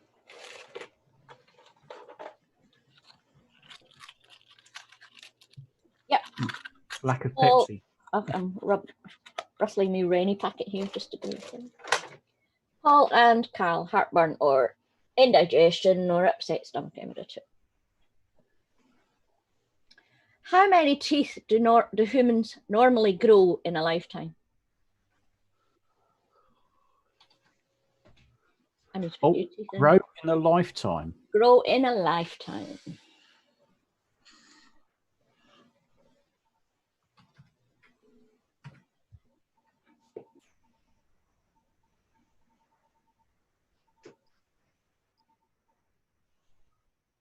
No, no, no, no, no.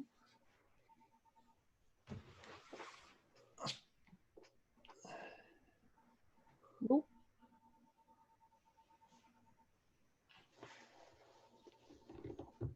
Latonia. That would be good. 675. What are you, a bloody shark? Mippy says not enough.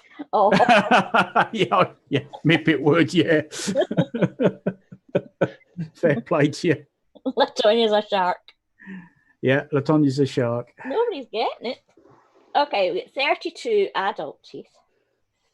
How many milk teeth? Yeah, that's what I was trying to work out. And don't forget the wisdom teeth. Yeah. Well, I think they're part of the adult. Part of the 32. Yeah. Are they part of the 32? Yeah. Yep. John Rapp got it. Well done. 52, 20 milk teeth, it says. Oh, only 20. All right. Thank God, it cost a bloody fortune. Have you seen an X-ray of a child's skull? Yes. The rosy Isn't it just the weirdest thing you ever did see? I've got the photo somewhere. With the milk teeth and then the adult teeth. Yeah, up above them, right up almost at their eye. Yeah. Freaky. Okay, what Apollo moon mission was the first to carry a rover? That's easy. For you. Yes. And in fact, I think yesterday might well have been its anniversary. There's a little. Oh no, yesterday was it wasn't this one. It was a later one. And Dora got it. 15. And Farmer's Boy. 15, 16, and 17 had them. No, what way should I read this? Should I do the formula or should I do what the formula is? I don't know.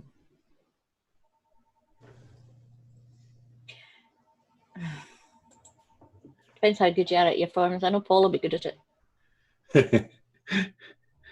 What acid has the molecular formula H2SO4?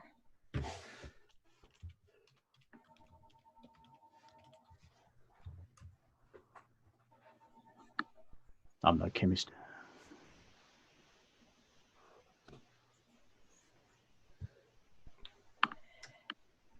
Irish Jew and Alan, well done. So furic. What do you call the branch of biology concerned with the study of fungi?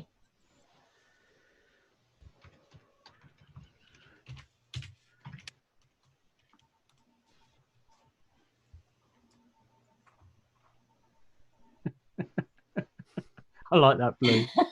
It has a certain logic to it, doesn't it? Yeah, Milkman Dan and Farmer's Boy, mycology. Which is farthest away from the sun, Jupiter or Saturn?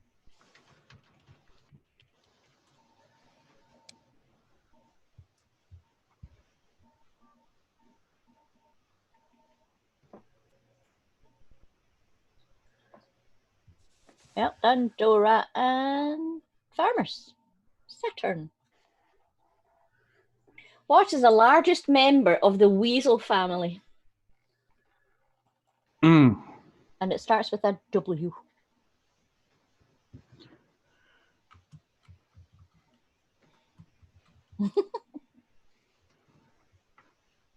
No, that's not how you spell his name.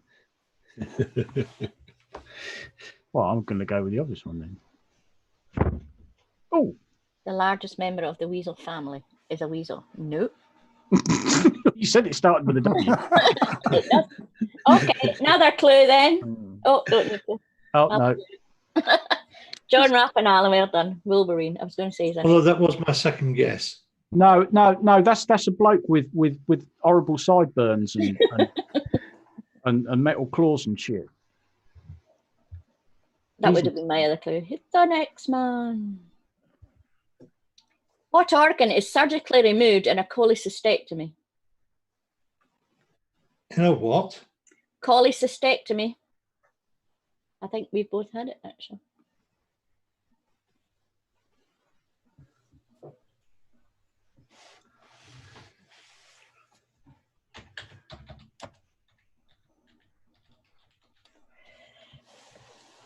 Yep. Didn't think it was the obvious one. A Hammond. You've had your Hammond organ removed. Oh,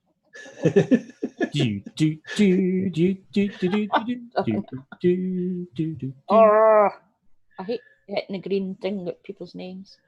Come back. Buttholes. You had to remove your butthole. It stores something.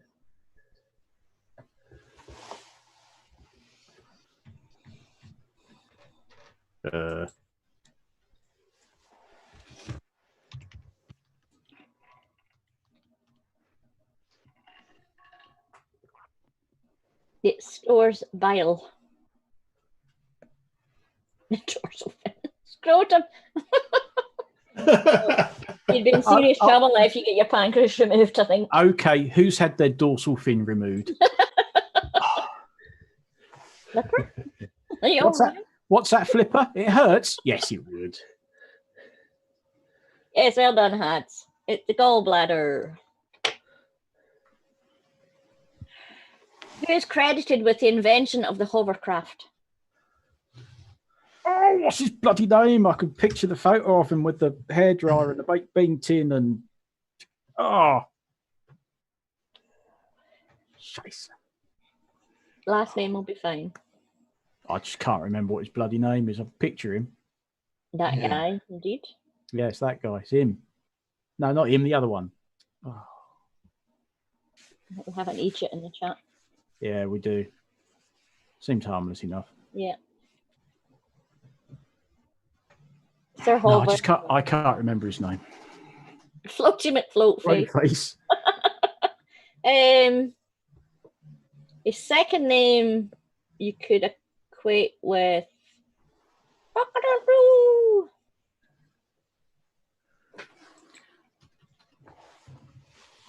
Yep, A funny thing that's probably spelt like that. It is Christopher Cockerell. Cockerell. Cockerell. ELL. I knew it was a double L at the end when you said that. Yeah, there's a very famous photo of him sort of demonstrating the principle of it with a hairdryer, and I think it's a baked bean tin can on the end of it. And Mr. Cooper. Okay. What do you call the two triangular muscles on your back at your shoulders? Yes, I said Cockerell. Two flat triangular muscles and along your shoulder blades. Oh yes, that makes sense given the shape of them. Yeah. Up the back of your neck, and halfway down your back. I'm describing. It's got a picture. Not deltoids, no. No. Sounded logical. Begins with a T. Ah.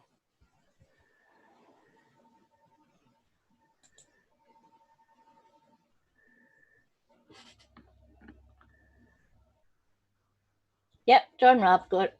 Trapezoids. Trapezius or trapezoid.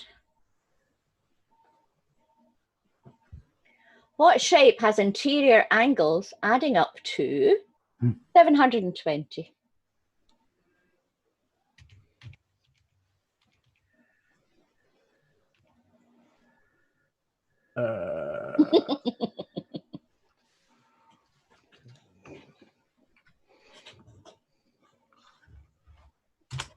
What shape? Oh, right, that one. Yeah. Carl Edwards has it. We're all wrong in here. The hexagon. Oh, we weren't far off. Nope, you were one short. Yeah. Lemon and goblin are species of what aquatic creature?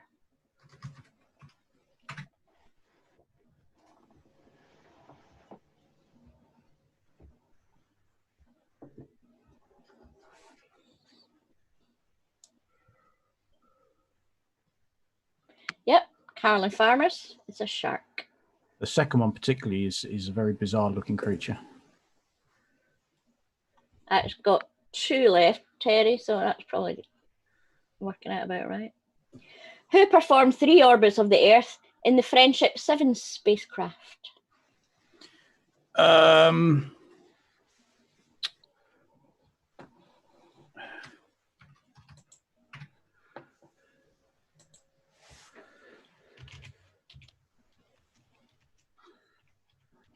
Right, whose sock account is small penis? Yeah. Yes, Carl Edwards and Blue. John Glenn. Ah, we might have had this. Paul might have been this man one day. What is the surname of the 19th century scientist who was first to conclusively prove the existence of electromagnetic waves? Oh. I'll just crack with these names.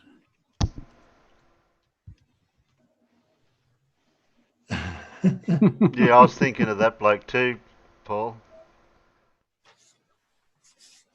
But Hertz beat into the publication. Yeah, well, the Lodge bloke would have to go on a holiday, wouldn't he? Is that your answer, Carl? Yes, it was Heinrich Rudolf Hertz.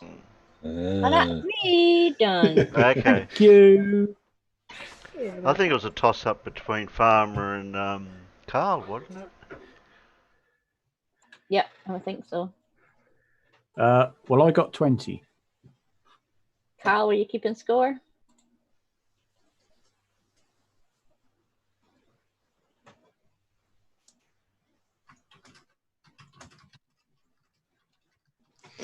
Yeah, I think I just need to learn to type faster. Yep. No, Carl wasn't keeping score. Oh well, Farmers gets it then. You need to keep score. Oh, no, it was. Well, it's actually technically yesterday, July the 31st, 1971.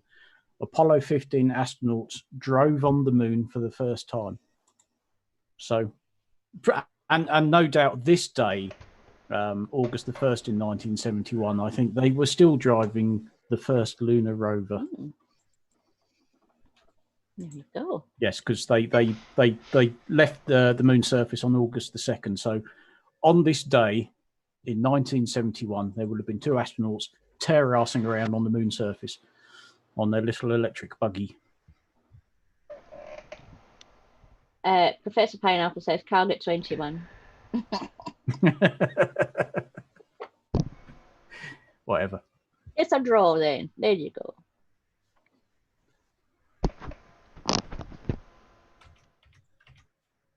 Oh, well, that's something we're all going to need to. What? Big Blue, 9 minutes ago, dropped a video. Yeah. Why didn't I get a beep? Did I get a beep?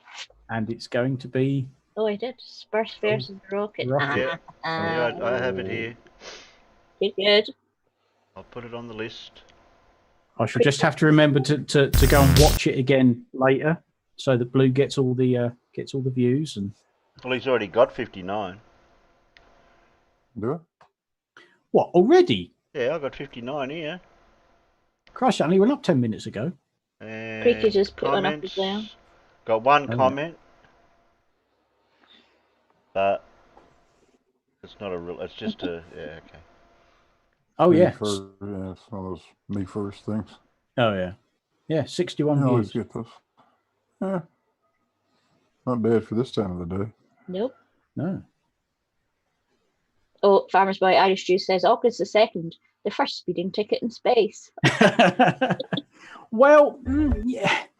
Yes and no, because the lunar rover, it wasn't exactly fast. In fact, I believe on the moon, It's been about. they clocked up 8.6 miles per hour. So but the speed limit for electric vehicles of that kind is 8 miles an hour. So yeah, they were speeding in space. So there are speed limits on the moon, are there?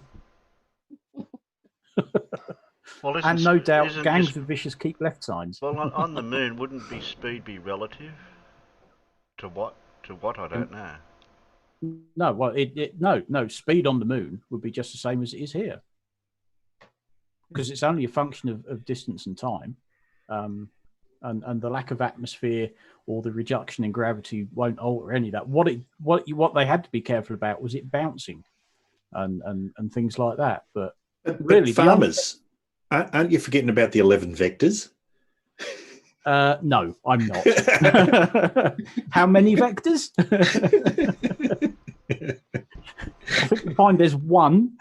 Yeah. In fact, if I recall, out of all the missions, and I can't remember whether it was it was either 15 or 17. One of the mud guards, as they still called them, although there wasn't any mud. One of the mud guards got broken off, and they thought, "Oh, we'll be okay." And they tear-assed around and got covered with so much lunar soil and dust that they had to stop and make one out of a map, because it was the only thing they had that they could sort of clip in place and approximate the curve of the mudguard. But they were just getting covered in and the problem was their spacesuits. If they got covered in all this dust and dirt, it stuck to them, and it would cause the suits to overheat, and the cooling system would struggle with it. And so, yeah, they had to improvise making a mudguard out of a folded up map, just so they didn't get covered in all this crap getting thrown up by the wheels. I think there was quite a lot of that went on the Apollo missions. You know, forgetting what they had to do for 13, it was a case of, oh crap, this has happened. What do we do? You know, speed on Moon is 1/6. No, it's not.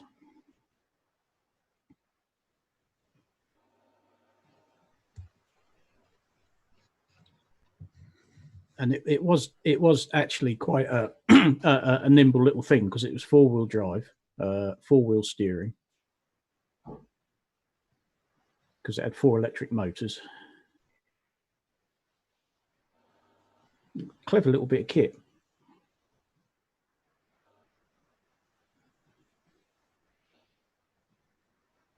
Terry, are you muted? No, I'm here. Just looking for another video.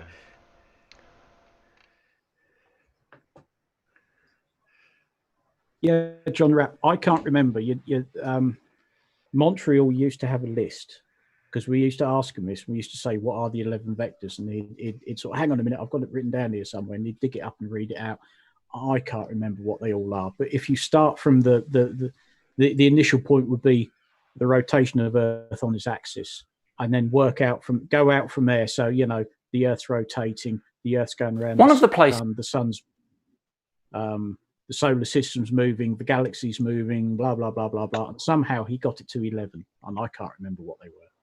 Night, Mippet. Yeah, night, Mippet. Take care. Night, Mippet. Yeah, take it easy.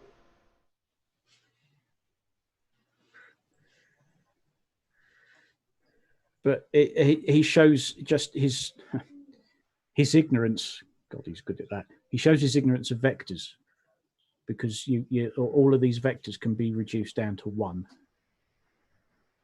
Well, of course they can. Yeah, but he doesn't know that. Did everyone see the rocket launch the other day? Mm-hmm. Yep.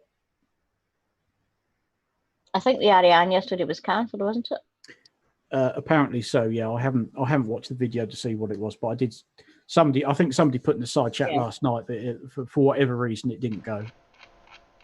But I mean, you know, it doesn't take much for them to go, whoa, no, don't launch. There's 1,001 things that can stop them. Actually, Red's video is very good, because it shows like the launch and the tracking, and then it shows the other P1, no, the P, whatever the hell it is, 500, 700 video, and the one that was tracking. It was really good. Reds uses a P1000, I think, and I can't for the life of me remember the setup for Astronomy Live. He uses something totally different. No, Reds has got two has got the P1000 and the P, whatever the other one is. What, the 900? 900. Yeah. Yeah, Astronomy Live used the telescope and I think it's a Sony A7. Yeah. Oh, here we go. This is a good one.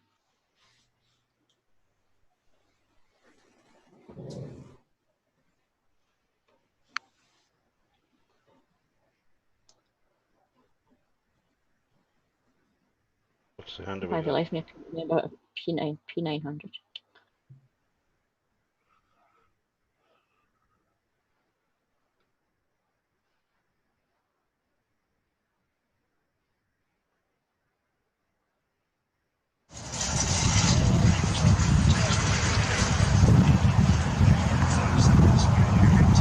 Lift off.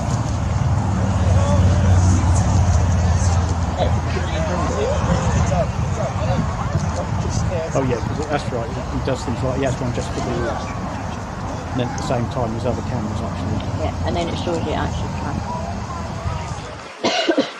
in the mount. Oh yeah, this would be the tracking mount. Lift off.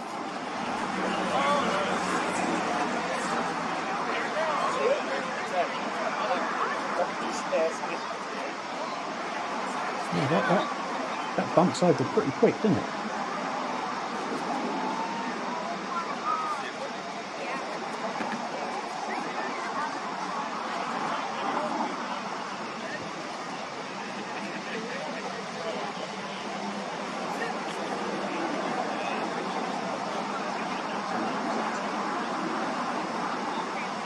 It's a hell of a lot easier to make it turn while it's going slowly, isn't it? Oh yeah.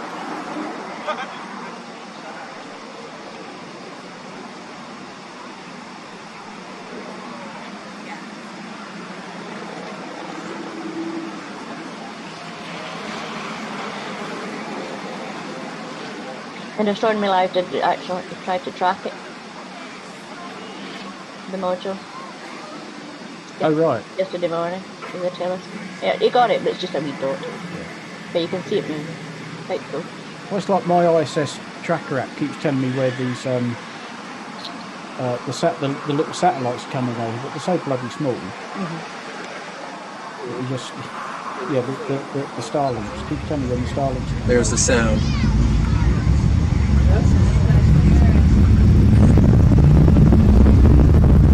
Just how far away. Yeah.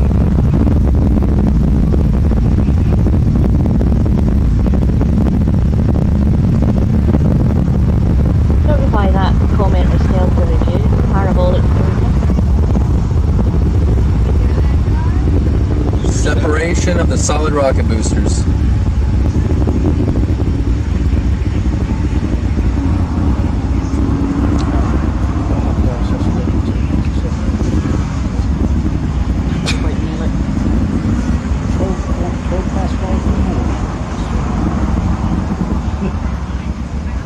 No, it's the whole of July, not one day or night. Not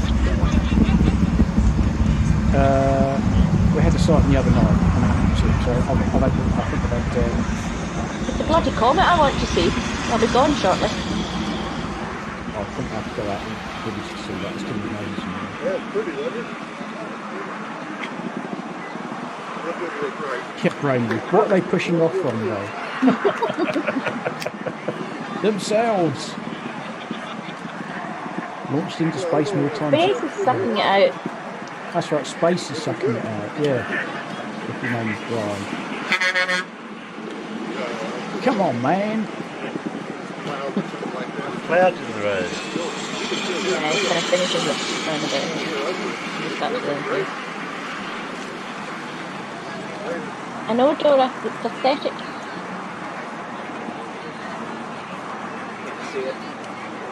There's nothing wrong with her weather, it's called Scotland. And now it's kind of at the west. I can. Well, 2 minutes gets them down. coming back down again now. It's going to land in the ocean. Oh, that's right, yeah, they'll land in the ocean, yeah, where nobody can see it. The one I wanted to catch was the astronauts coming back down. That's tonight. Yeah. Well, tonight our time. Oh, tonight your time. Hang on, let's have a look. Probably be my early morning. Right, they are scheduled for...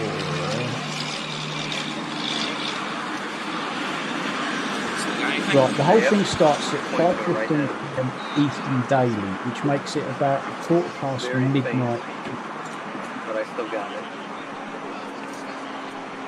So, what does that make it your time?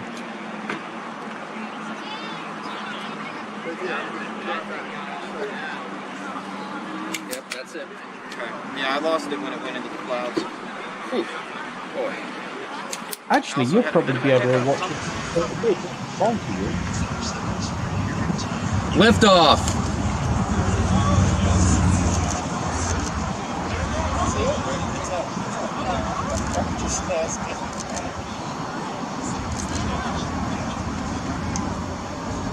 how it's starting to curve already. It's cool how you can see the camera tracking it. Yeah. I'm guessing the little camera on top is what's being tracked. Damn, that thing is hauling ass.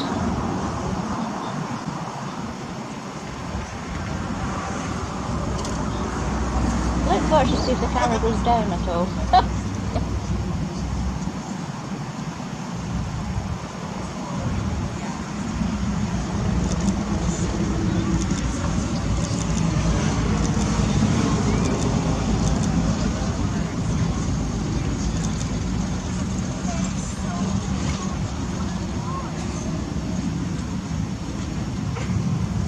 That's a nice chemtrail behind, isn't it?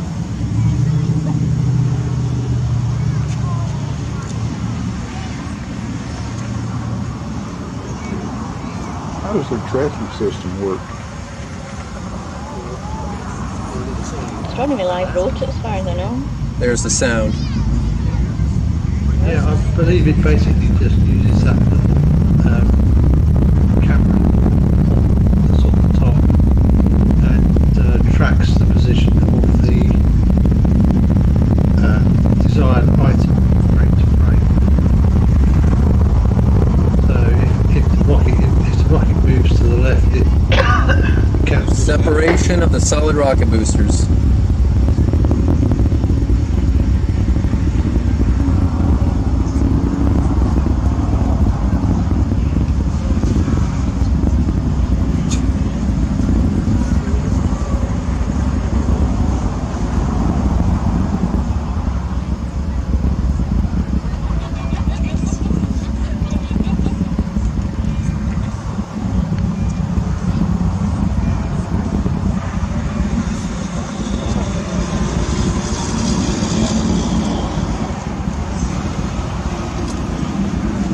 That's pretty, wasn't it? What didn't look right? Looked perfect. It's going good here.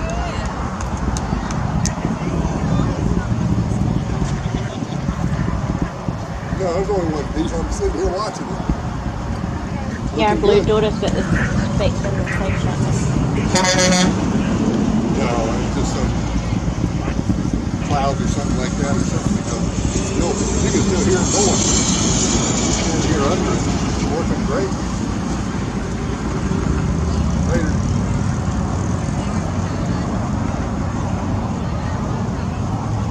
Thank you, Dora. Yeah, it was. Time to go home.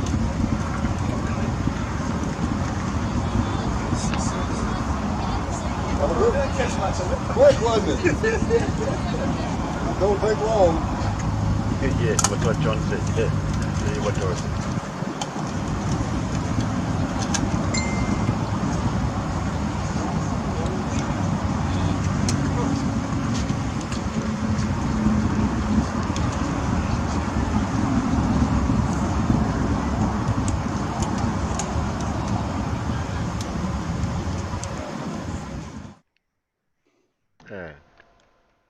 Just in case anyone missed it.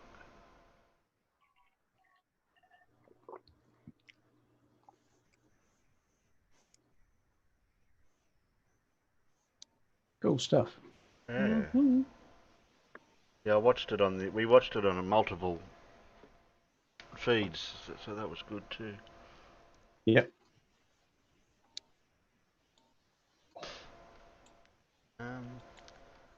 See what time it is. I'll try the NASA site. When these guys are coming home. I'm not getting a reminder thing for it here. Oh, here we go. That one tells us. That's telling us when they're coming home. What do we got here? Up yet there. 9 hours I've got. Oh. I think that might be a little bit. That's only like 9 o'clock, half 9 hours. Yeah, it's going to be too early in the morning for me. I'm going to miss that. Let's have a look. 9 hours. What have I got on? Yeah, that's when the stream will start. Yeah, well, I've got it here as a reminder. It'll start in my 9 hours. Okay. Or live in 9 hours. Right, it says it starts at 5:15 p.m. Eastern Daily Time, which would make it 10:15 at night for us. Oh, that's all right. So yeah, it's 9.5 hours. But that's just the start of it. It doesn't actually say how long it's going to take. I mean, is that them just getting ready, getting in the capsule, then they'll faff about for 3 hours, blah, blah, blah, blah, blah. I mean, because it does take quite a while, doesn't it? Or is that when they're actually undocking? You know.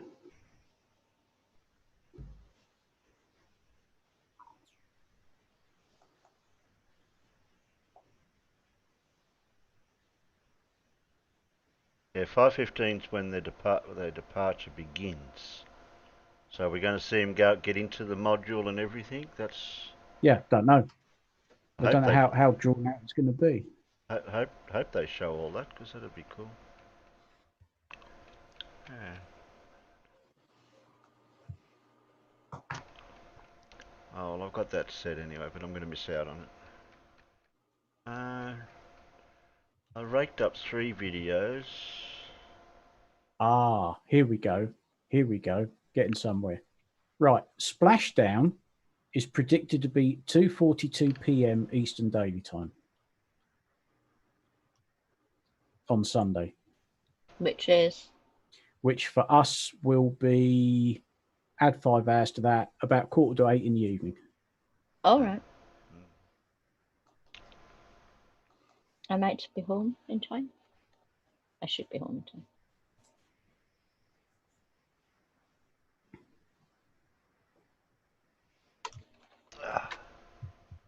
Yes, they undock it 7:34 in the evening, August the 1st, their time, and splash down. So 19 hours later the next day. So I think it takes them quite a while to actually move away from the ISS, because it's all done quite gently, isn't it? And then they've got to get themselves in the right position in orbit and all the rest of it. So yeah, it's going to take them best part of a day.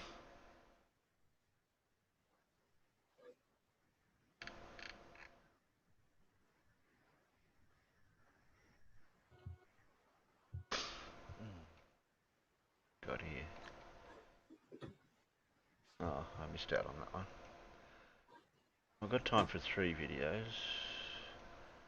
And yours is premiering in 2.5 hours, isn't it? 3 p.m. your time. Yeah. That's in 3 hours. Okay. It's only 9:30 here.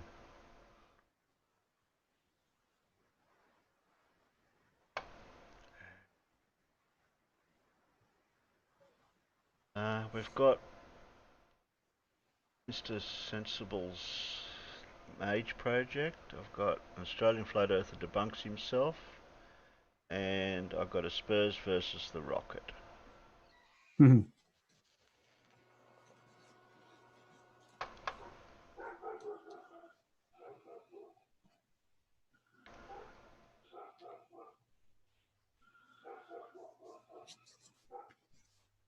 Is Australia, for obvious reasons.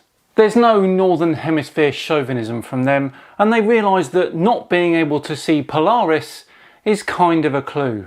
However, there are still some flat earthers over in Australia, and today we're taking a look at one who thinks that star rotations and sunsets debunk the globe.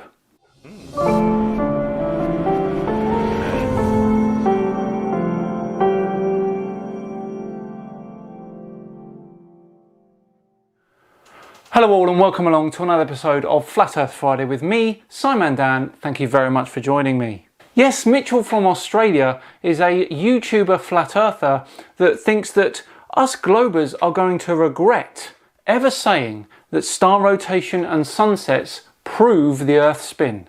Let's take a close look at his reasoning, shall we? Oh, Mitchell. Wow.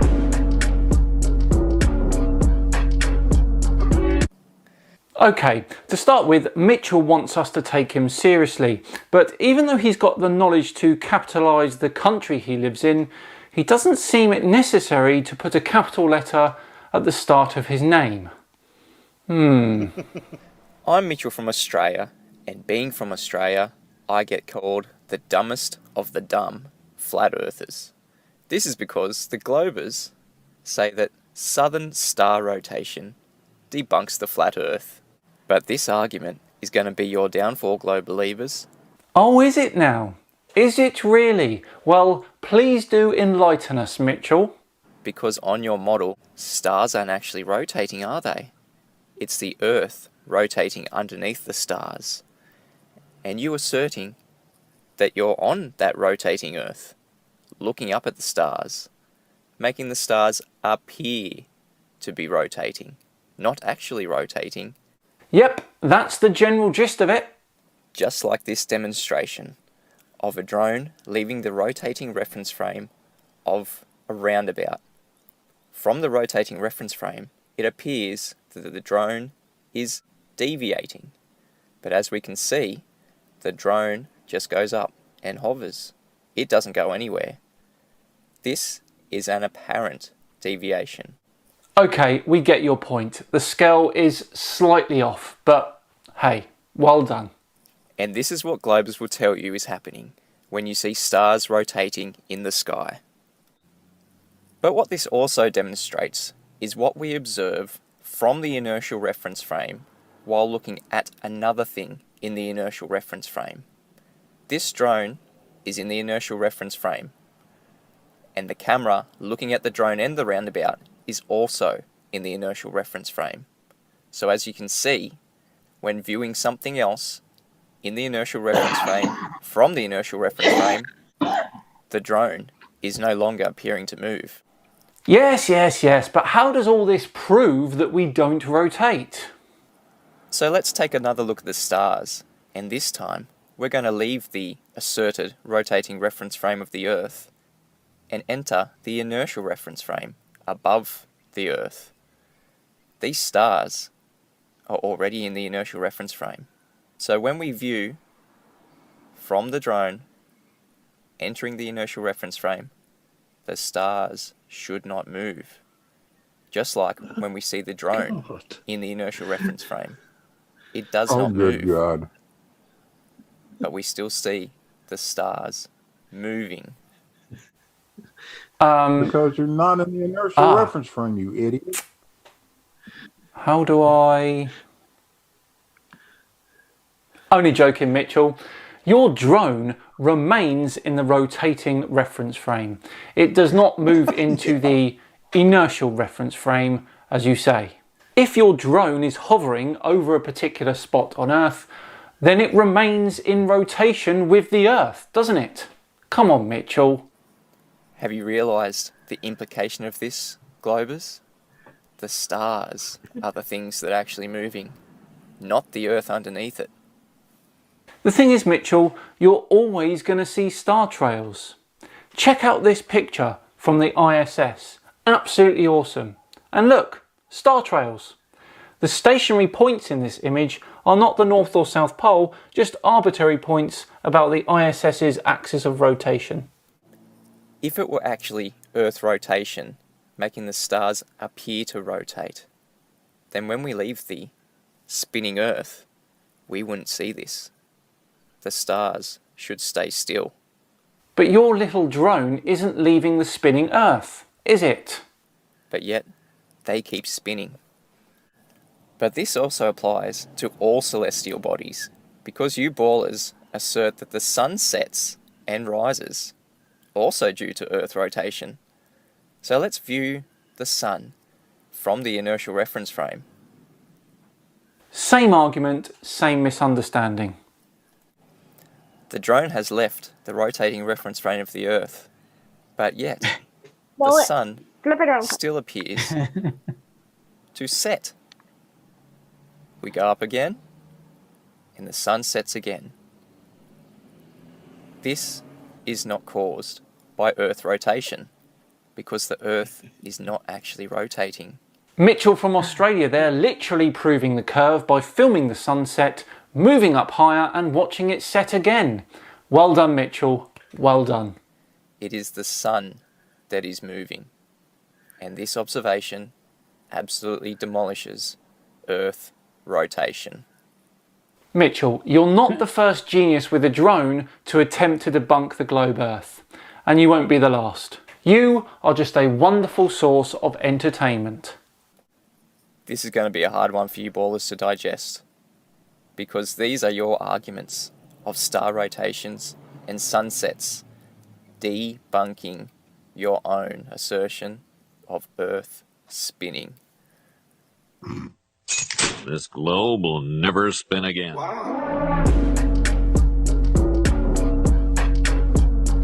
Literally proving a globe Earth in their attempt to debunk it. Oh, wait a minute. Of course I have. Only man. You like the ugly man? I like the only man. Yeah.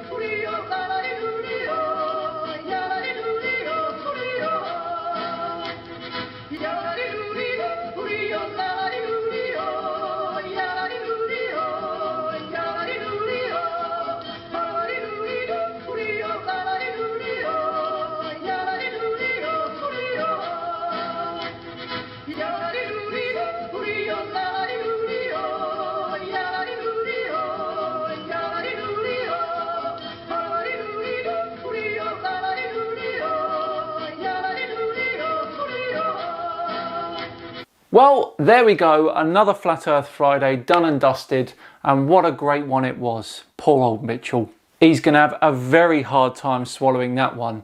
Of course, he's welcome to retort any of the points I made. Thank you all very much for watching today. I do hope you enjoyed it. If you did, then please do like and subscribe. I've got just enough time left to say that Mr. Sensible has an absolutely cracking experiment coming up.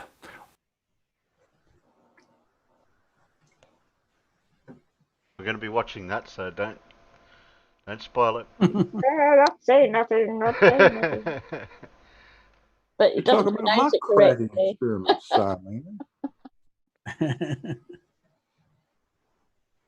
Mr. says we got quite a few subs from that last night. Good. I'm gonna have to have a word with Sensible. Oh. If you want to pick on him, just call him Mr. Sensitive like I do.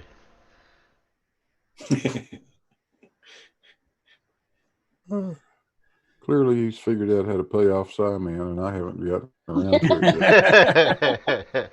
I know how you feel, Blue. Just a wee shout out would be nicer. Yeah, well, I shill everyone as I can.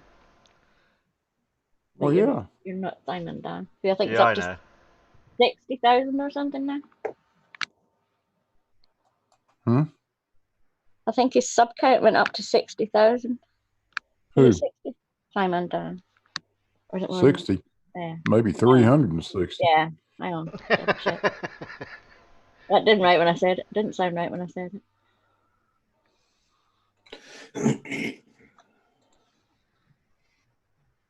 He's way the hell up there.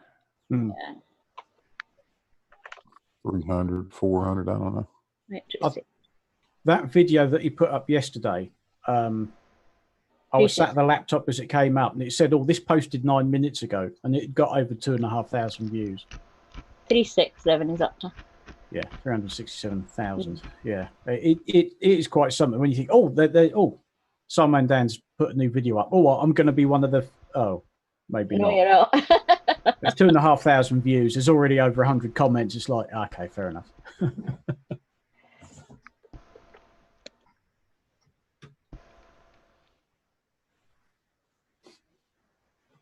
They're sensible. Yeah, yeah. We'll play Mr. Sensitive's video. He's my buddy now. Don't pick on him.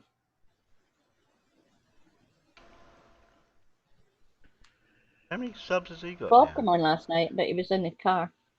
He's got around. He's a little over 6,000 now, I think. Yeah. I remember the good old days when he was only just reaching his first 1,000.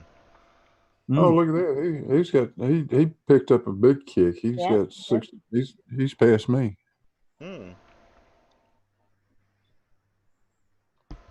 Sensible's got great production. Yes. The thing I Except don't possibly have. on the live streams. I think people just watch his videos because he's got a cheese clock.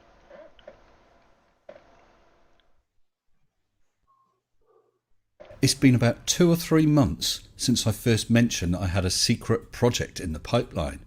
Today, at last, I can share with you all what it is.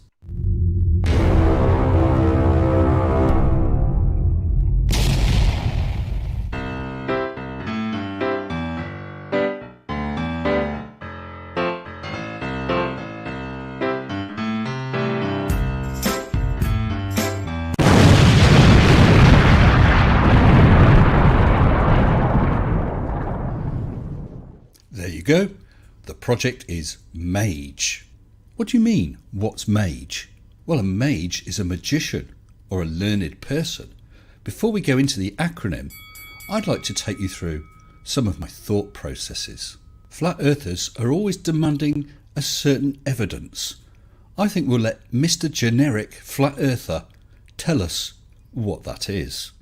Hello, Mr. Bog Standard Generic Flat Earther here, and I reckon the Earth is flat. And I reckon that because it looks flat. I bet you can't show me a picture of the curve, can you, Mr. Sensible? Oh, I see. You want photographic evidence. Well, here's a photo I took recently near Bude of the horizon. Will that do? Will you be happy with this? Mr. Sensible. That there horizon looks flatter than a pancake to me. Not good enough. Oh. Well, how about if I nip over to Dubai and pop up to the top of the Burj Khalifa, a really, really tall building, and took a photo like this? Would that make you happy? Not really, because there's still no curve, is there? Welcome to Flat Earth, Mr. Sensible. Look, I'll go into training and organise an expedition to the top of Everest. You'll be happy then. No, I won't, because there's still no curve, see? Why don't you just give it up, Mr. Sensible? From an aeroplane then. We're going to see a bit of curve then. Nope, no curve, and those windows distort like a bugger. Height. I need some height. I know. How about if I took a photo from here? The International Space Station. That's it. We're going to get a good picture of a curve there without a shadow of a doubt. I better ring my mate, Elon. So, I wonder if he'll answer. Oh, hi Elon. I wasn't sure if I'd get you. I'd like to purchase a flight to the International Space Station, please. Oh, cool. How much is that then? Not cool. That's a bit beyond my budget, Elon. Listen, this is in aid of science, and it's an experiment to take a photo of the curve of the Earth to destroy the flat earthers, and I wondered if you might just donate the seat to me. Oh. Mr. Generic Flat Earther, how about if I just gave you a photo like this? NASA? Don't make I laugh. They're nothing but a bunch of fake liars. And that Elon Musk, he's nothing but a NASA paid shill boy. And that there photo is a NASA photo, so you can't trust it. It's just CGI, ain't it? No, what you want to do is take your own photo of the curve. Then show me. And that's the way it pretty much always goes with flat earthers. None of the evidence is ever good enough. Now, if only I could take a photo of the curve of the Earth myself. I know. And the first thing I'm going to need is a swanky new logo. Let's get busy.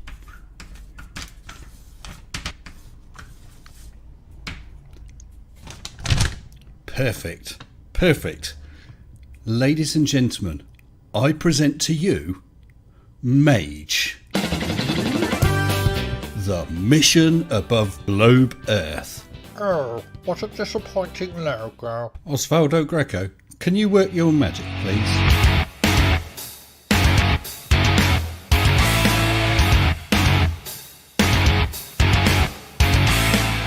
We present Mage, the mission above globe Earth.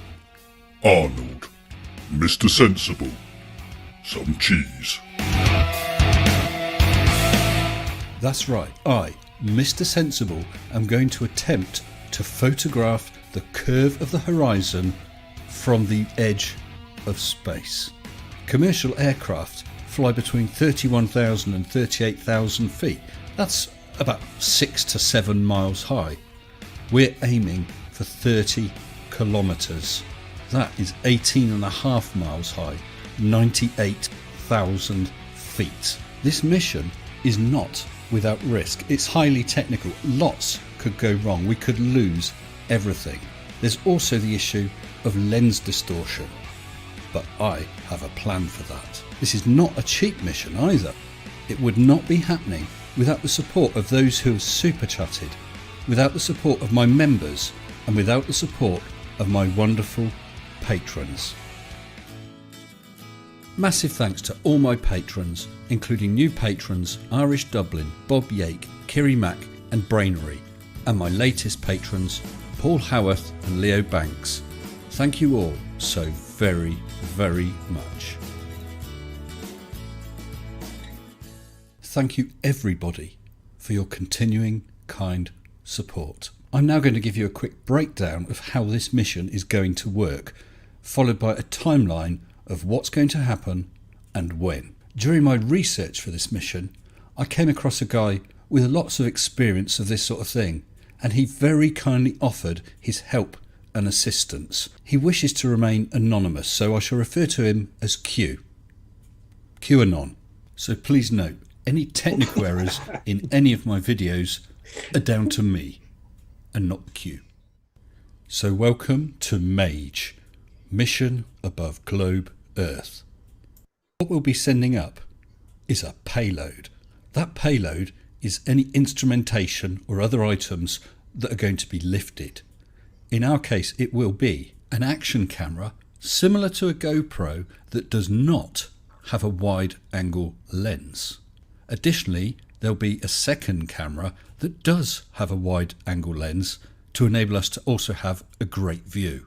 For myself and for Arnold, there'll be some rations sent up, cheese and cat biscuits. We're both going to see how they taste when they've been down to less than 1% atmospheric pressure and a temperature of approximately minus 40 to 50 degrees. These items will all be placed together in a custom-built payload box made from styrene. Of course, it needs to be lifted. For that, we use a proper latex weather balloon. It will either be filled with helium or hydrogen. Helium is safer, but more expensive. Hydrogen is cheaper, will probably lift higher, but can be a bit explodey. At launch, the balloon will be approximately 1.5 meters in diameter. By the time it reaches maximum height, because of the low air pressure, it will have expanded to approximately 9 to 9.5 meters, at which point it gives up and bursts. Once the balloon has burst, we've got no more lift and downity takes effect. That's right, our old friend gravity. The payload will fall, well, not so much fall as plummet, at approximately 200 miles per hour until it eventually meets the ground. In order to prevent this calamitous destruction of the payload and equipment and probable loss of some very tasty cheese, we use a parachute. This is installed between the payload and the balloon.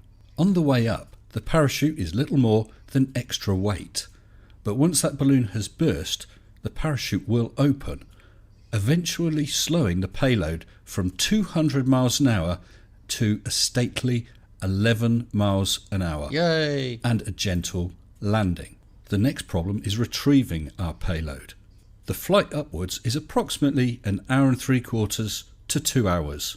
The journey back down again is roughly 30 to 45 minutes. In this total time, it can travel a very long way. To solve this, we add a tracking device to the payload so that we can follow it and know where to look for it. And that is MAGE, the mission above globe Earth. So now timelines. You have to have permission from the Civil Aviation Authority to launch a weather balloon. You mustn't do it without it. Just think of the damage it could cause to an aircraft. That takes 28 days. That's why I have not announced this until we're within the 28 days of launch, because I don't want anyone else beating me to it. In roughly 1.5 to 2 weeks' time, I'll be doing a second video in this MAGE series, which will show you the design of the payload. Around 1.5 to 2 weeks after that, there'll be a third video. In that, we'll see the construction of MAGE. A few days before launch, I'll be announcing a competition where you could win a very unique item that is going up in the payload. You'll have needed to have watched the earlier videos because there'll be information in there that you'll need. The window for launch will be the 24th to the 27th of August inclusive. On the actual launch day, we'll have to call and speak to air traffic control to get the final go-ahead. It's possible they'll ask us to delay for 15 minutes or so. The actual planned launch date is still secret and may be varied because of weather.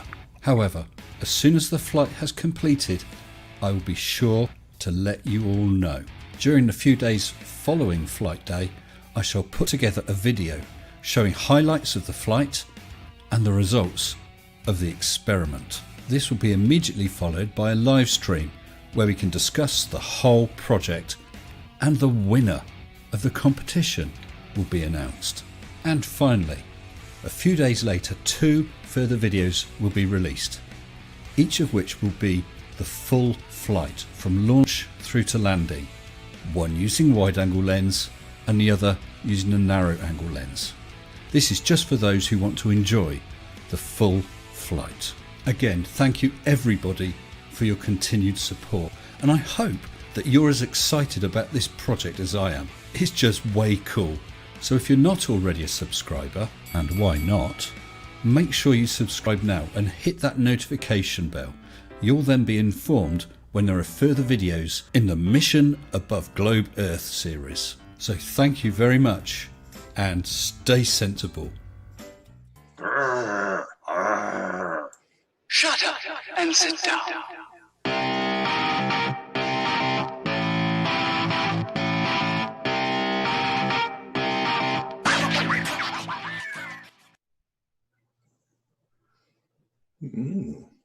Interesting. Has anyone ever heard of a flurfer explaining why the balloons burst at high altitude? It's a dome. No. I hate the dome. I get an evil thought. Mm. Oh yeah. Yeah, I think I'll announce that I'm going to take the Cavendish experiment and put it in low Earth orbit. Oh. See who tries to outdo that one. Mm.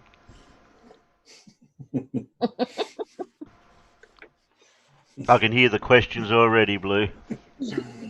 Yeah. But you can't, because space is fake. Space is fake. It has to be, because if it isn't, the Earth isn't flat.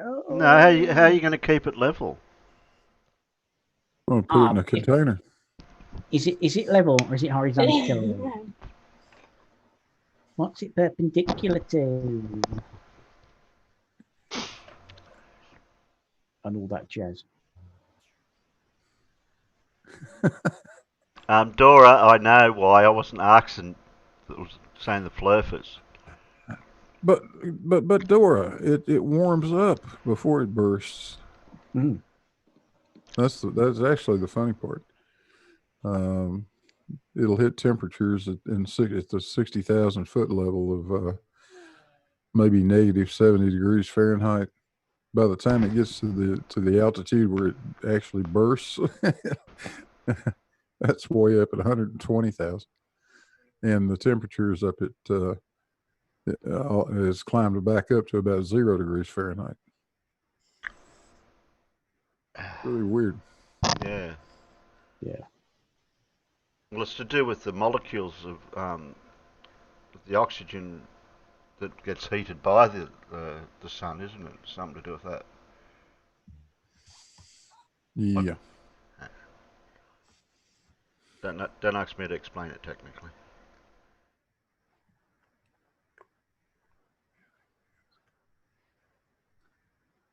Who we got left? I think we got time for this one.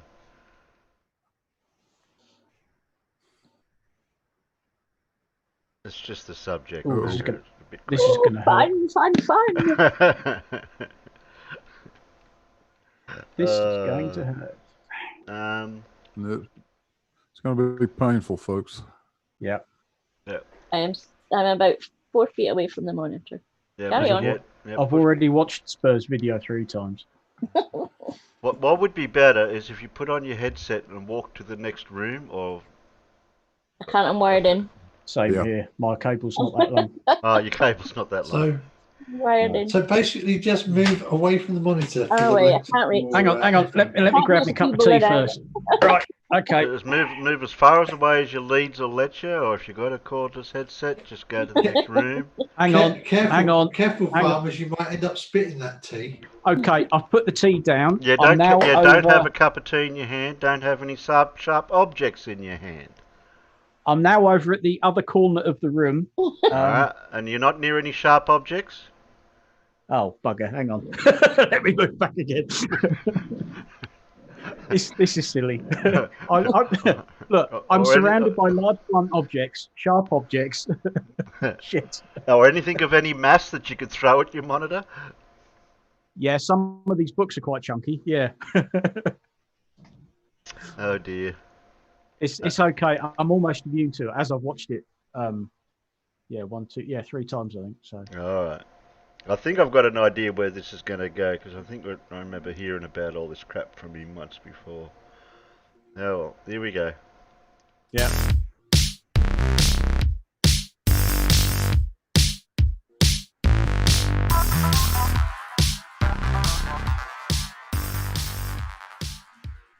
Hello, everybody. Welcome to Blue Marble Science.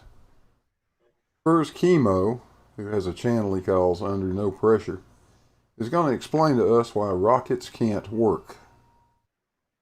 Except they do. Warning. Severe facial and monitor damage alert is in effect. Get out those oven mitts, push the monitors back out of punching range, and let's go visit this dumpster fire, which is already well developed. First Chemo, usually referred to just as Spurs, is the author of this little gem. Now I want to point out that I in no way have edited any of his video. This is exactly the way it appears on his channel.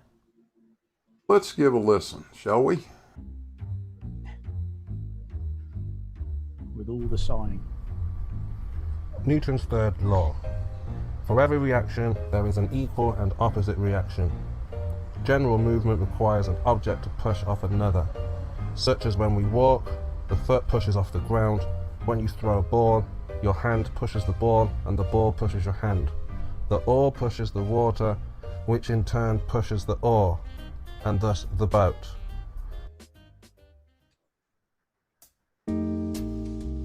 Pushing or pulling involves you or your vehicle applying some force to an external object such as the floor. Let us say that the foot applied 10 newtons. The opposite force will be 10 newtons. However, there are other forces that cause movement that doesn't involve you or your vehicle pushing off an external object.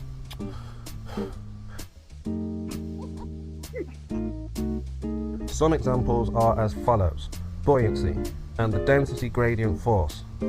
Force equals mass times acceleration. Acceleration due to relative density. Acceleration due to gravity, Spurs, not relative density. Relative density isn't a force and it doesn't produce an acceleration. You're trying to sneak in some flurf babble thinking we're not going to notice it. Is approximately 10 meters per second square. Density applied on a 5 kilogram weight should be 50 newtons. Gravity, you fucking retard! So, if you drop a 5 kilogram weight from your hand from a height, the opposite reaction on your hand would also be 50 newtons. If Newton's third law is applied exactly the way it was in the previous slides regarding walking, throwing and rowing a boat, when you drop the 5 kilogram object, did you feel the 50 newtons of force pushing back on your hand? Of course not. That's ridiculous. Well, what you just said is ridiculous. You're not applying a force to the weight, you're simply releasing the weight. If you apply a force to the weight, then you will feel the opposite reaction. Buoyancy is an upward force exerted by fluid that opposes the weight of an immersed object.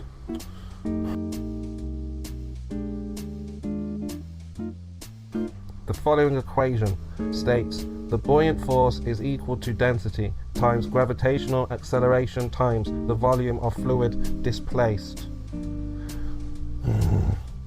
Let's say we have a jug of water which has a density of 1. Yes, water has a density of 1 kilogram per litre. Focus. Put a container full of air to the bottom of the jug. Container will move to the top. Focus. The volume of the container is 200 milliliters. Come on, man, focus. Using the equation, buoyancy force equation, we get approximately 2 newtons. Subtract the 1 newton or force due to density and you will have a net force of 1 newton. 1 newton equates to 100 grams on the scale. For those of us that don't normally work with metric units, 1 liter is 1,000 cubic centimeters. A milliliter is exactly the same thing as a cubic centimeter. Water, pure water, weighs 1 gram per cubic centimeter. That's 1 gram per milliliter, which is the same thing as 1 kilogram per liter. Yep. Spurs got all of the forces exactly correct. Here's a problem. Spurs, didn't you just claim that relative density is what causes these forces? In order to get the buoyant force of 2 newtons, you had to take the volume of water, 200 cubic centimeters, 0.2 liters, and multiply by the acceleration of gravity, which you rounded to 10 meters per second per second. 0.2 times 10 is 2 newtons. You got the answer correct, but you got it using the acceleration of gravity. And you stated the weight of the container in newtons, which already included the acceleration of gravity. So now which way is it, Spurs? Is it relative density that results in weight? Or is it, as we know, the mass of an object multiplied by the acceleration of gravity? And since you used that equation, I assume you must agree with that, correct?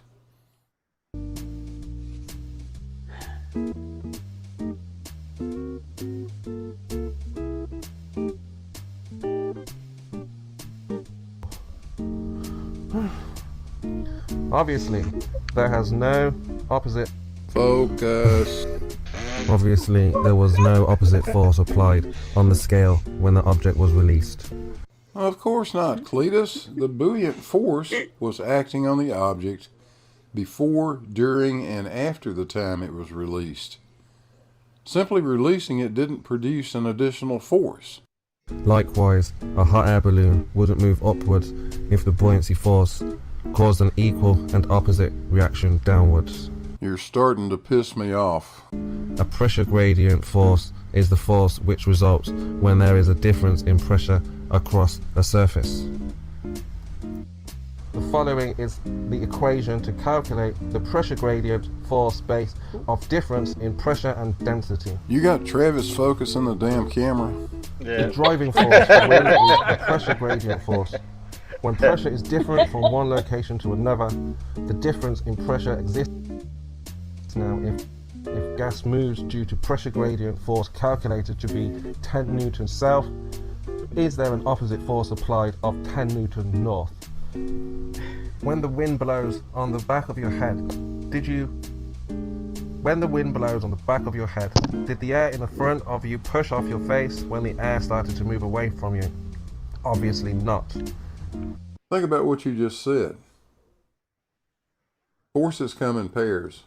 Wind striking the back of Cletus's head has absolutely no effect whatsoever on the air in front of Cletus's face. The back of Cletus's head provides an opposite reaction to the wind that is striking it.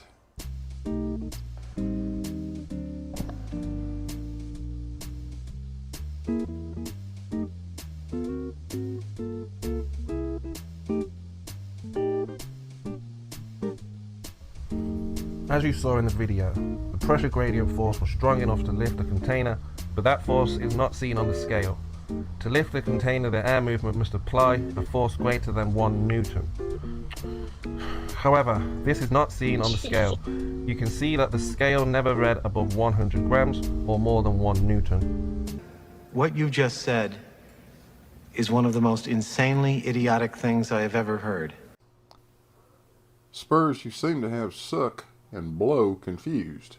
Creating an area of negative pressure above an object sitting on a scale will not cause the object to weigh more. It will cause it to weigh less. If you want the object to weigh more, blow on it. Additionally, free expansion of gas states that gas expanding into a vacuum does no work. How does exhaust from the rocket chamber move outside the rocket chamber? Does the rocket push the gas out like a person throwing a ball? Does gas move out due to gravity, even though it's not a force? Does the gas move out due to buoyancy? Does the gas move out due to pressure gradient force?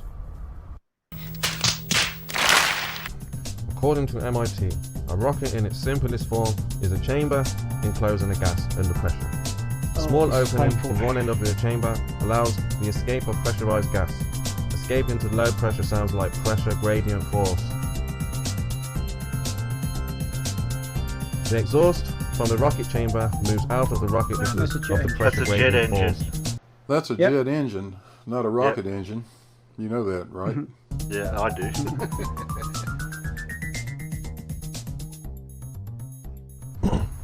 So what did we learn about pressure gradient force? You're still showing a jet engine. See the inlet? Rockets don't have inlets. There is no opposite force because Newton's third law cannot be applied exactly the way it was in the previous slides regarding walking, throwing and rowing a boat. Pressure gradient force comes from potential energy, just like density and buoyancy. Now wait a minute, Spurs. Potential energy is stored energy, and it depends on the relative position of various parts of a system. A spring that's either stretched or compressed has potential energy. An object that's held above the surface of the earth or below the surface of a liquid has potential energy. Density is just density. It doesn't have potential energy. The balloon pushes off the atmosphere. If we put the vacuum hose near the opening of the balloon, the air moves into the hose without much resistance. What the? Let's ignore the fact that the vacuum cleaner is actually sucking on the damn thing.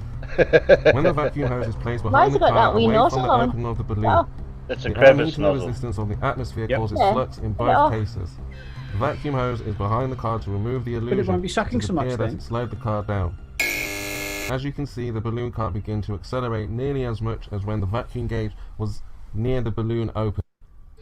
How about we stop sucking on Evel Knievel with that damn vacuum cleaner? This first equation is how NASA says how rockets work. The second equation is the fluid dynamics equation for movement of fluids through a pipe. Spurs, these equations are normally used for piping systems carrying liquids. It'll work great for your garden hose. Why are you trying to shoehorn that into the thrust equation for a rocket engine? This makes absolutely no sense. Similarly, the rocket exhaust, which is the fluid which moves through the nozzle pipe.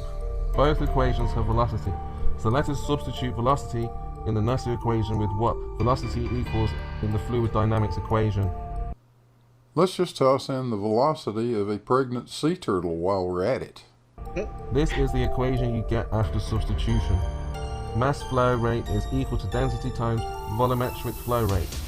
You can convert volume to mass with density. Volumetric flow rate equals mass flow rate divided by density. Now let us replace volumetric flow rate with mass flow rate divided by density. After substitution, you get 4 times the mass flow rate squared divided by pi, pipe diameter squared, and density. There is no longer a need to calculate the exit velocity. This states that mass flow rate is essentially force. This is incorrect. Oh, you've gone way beyond incorrect at this point, partner. I'm not even going to try to untangle the mess you've made. Cleaner, and suck air from a pipe with only one end open, but a small hole on the side of the pipe near the closed end. There is a mass flow rate exiting the pipe, but no force is applied to the pipe. The fluid dynamics equation is used many industries. The fluid dynamics equation is used in many industries, and the NASA equation is used by one or perhaps 2 industries that are mainly run by the state.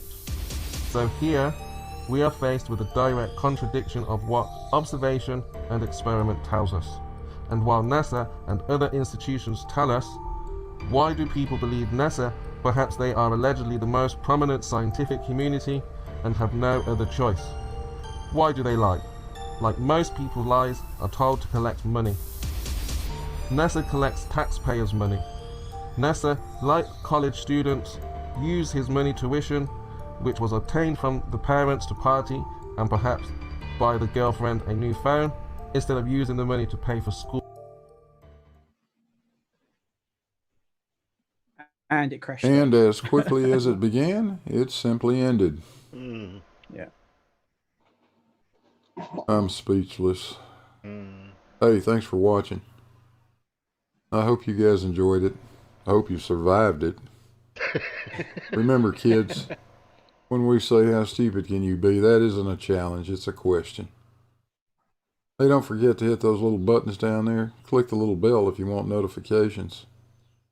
Shout out to the Patreons and the PayPals. I really appreciate everything you guys do. And with that, hey Gladys. We're out of here.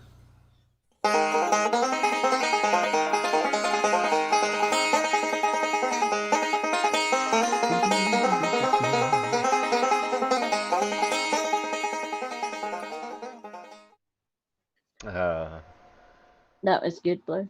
It's that video is quite an exercise into how much wrong can I cram into 9 minutes. Oh, yeah. I thought the other day it was me that was going out of focus with it. No, it's him. That is his video. It goes in and out of focus, and it's the way he sort of. I'm going to read this. I'm going to read this out again. I didn't. That is the entire video. I didn't cut one single frame out of it. Nothing. It's 9 minutes of absolute bollocks. Yep. And he I was thought so we were talking excited about. I thought we were talking about rocket engines and not jet engines. Exactly. Yeah, the very first image he actually shows of something running, and it looks remarkably like the jet engine they fit in an F-16. And yeah, the first time I watched it, I thought, no, that's a jet engine. And then he cuts to the little graphic. No, that's a jet engine. And he keeps showing the Blackbird. Yeah, that's got jet engines. Next time I talk to Spurs, I'll ask him, when you were a kid, didn't you do the typical childhood experiment with the matchstick and the piece of foil, and made your own little pretend rocket engine? That's I'm not sure that's the basics of how a rocket engine works. Don't know that one. No, I don't think I did that. Yeah, you get a match, and you cover the head with the whatever you call that stuff that's on the end of a match, You wrap foil around it, make it fit around, and you heat that foil with a lighter. Now what happens is that it'll ignite inside the foil and shoot the match out. And that explosive force that's inside the foil is the same principle as how a rocket engine works. Yes. No. I've never done that as a kid or an adult. Come to think of it. We did. We used to pinch the matches all the time doing that one. And the foil. Yeah. And if you're lucky, you don't set the dog on fire.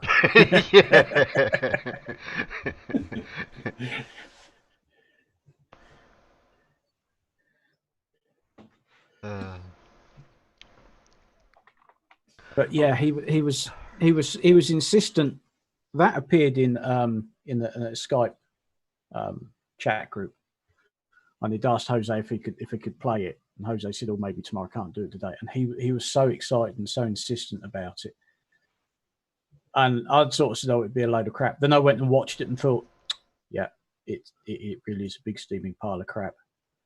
And he was, no, this is clear proof that rockets can't work in space. And I'm thinking, no, I've just watched your video, and it definitely doesn't demonstrate that. But he's just a troll. Bless his heart. It seems like he's a harmless enough fellow, but gosh, I don't think he understands much of anything. I'm reading the comments on your video, Blue. He's an energy vampire. I've got the but last... you can tell there's... Sorry. Oh, go on. No. It's okay. It's like he grudgingly made the video. Yep. Yeah. He didn't sound He didn't sound very enthusiastic in his tone.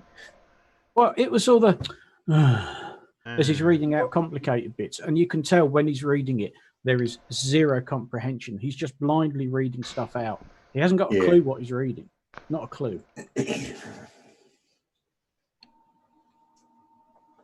Yeah, dear. Can I shill this stuff for you, Blue? Oh, sure. Please. There we go. That's the whatnot with the thingamajig on top. With the balls. There's that one. What's the matter, Pip? You just want to see some balls? Oh, wait a minute. I missed big balls. Big balls. Wasn't that an AC/DC track? I don't know. I forgot that big one. Balls. Yeah, I forgot that as well. So I'll put a little video one as well. I'll put a video up too if you want to show it. Oh, have you? Oh, okay. Yeah. Go in the comments section.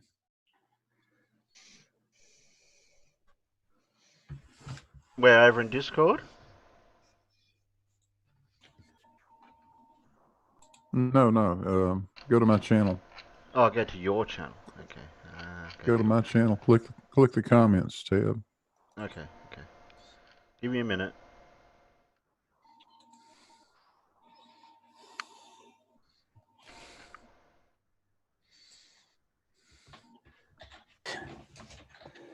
Oh yeah, I've just looked up the lyrics again for that song. What an absolute classic.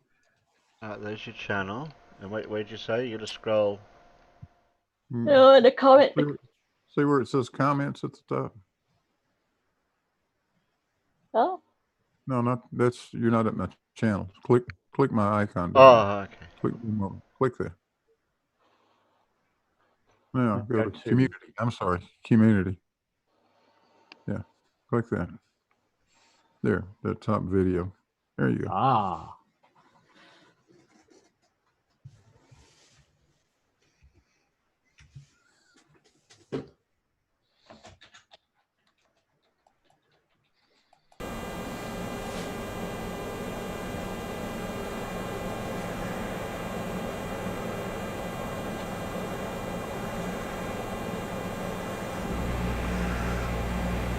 The enclosure is pretty much finished at this point. There's very little left to do to it. I've still got to drill 4 holes in the top to mount the adjuster. It's just sitting on there right now. And I've got to cut 3 pieces of glass. You see the window in the front there. That's where the mirror that will reflect the laser will be. And then there are 2 smaller windows. You guys have already seen those in the sides. And that's where I'll be able to read the vernier scales to determine how much deflection we're obtaining with this thing. So now it's got all the mounting points on it. You see that that piece of maple there at the bottom, right under the window. It's attached to the bottom. That's same thing appears on the back side. It's just a single piece of maple wood, and it'll have leveling screws in those 2 points, and then you see the lug on the left hand end. There's one on the right also. So that's the 4 support points. And it gives us the ability to make the thing perfectly level, which of course it has to be. We've got to get the torsion beam to settle right in the center of that enclosure. But check it out, I think it looks pretty good. Let's see if I can zoom in a little bit. Let's zoom in on the adjuster up there at the top. There that thing is. Shout out to Lefty. Beautiful piece of work, my friend. I'll just pan down and have a look at the window and that mounting lug. There's one on the left side. Those aren't the right screws. Those are steel screws that are in it right now. Eventually all of that will be replaced with brass, but I want to put some finish on this thing probably tomorrow sometime. I got to do just a little bit of light sanding to it. Not very much. It's a little too slippery for the finish right now, so I'll take a little 220 grit and just kind of go over the whole thing, rough it up just a little bit so the finish will take better. And next comes the process of building the actual torsion beam itself. So maybe by Sunday or so I'll be starting to work on that. That won't take very long. It's a pretty simple little piece of wood. I just got to do a little bit of mill work on it. Be kind of fun, I think. I'll get to use a rebate plane that's over there in the cabinet to do that operation. And I think you guys will enjoy watching that. So that's pretty much it for now, fellas and girls. Thanks, everybody. More to come.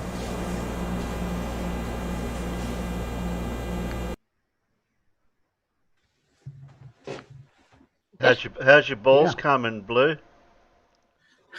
I've got I have 7 balls on order right now. Blimey. Yeah, well, that was the minimum. So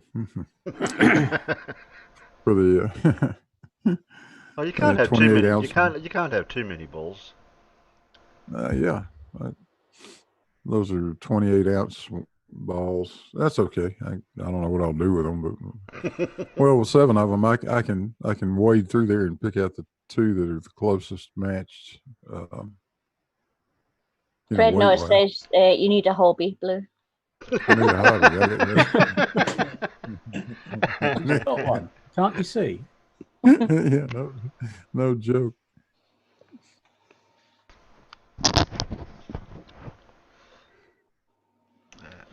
It's always nice to have a hobby in between your other hobby. Yeah. I think I said my grandson Harry absolutely loved the video of you putting that joint together. Where you were constantly tapping it. Oh yeah. He sat and watched that. He was fascinated. Yeah. You have to be careful with those things, especially with hardwood. You'll split it in a real quick if you're not careful.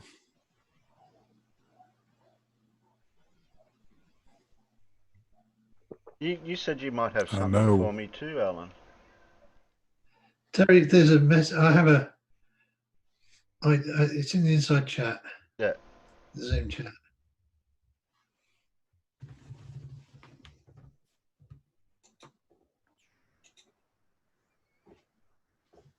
Yeah, I was going to play that video next time. I've got to put it away in your in your Cavendish channel on Discord, Blue. I want to put in any videos.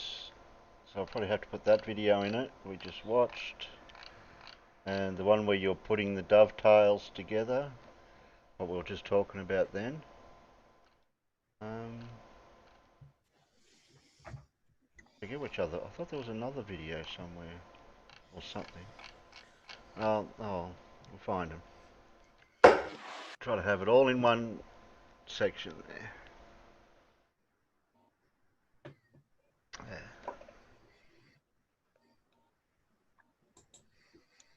And we'll wait till you get your balls before we'll show everyone your balls on here live.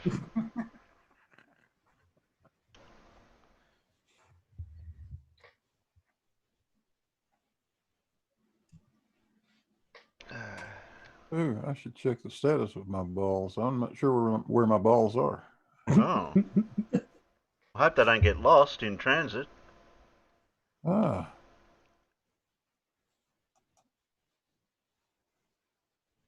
Oh, that's private, Alan. You sent me that link.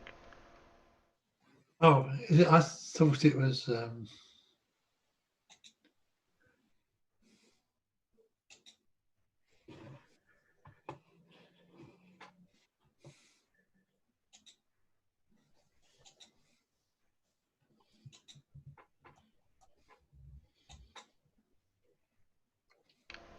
Should work now.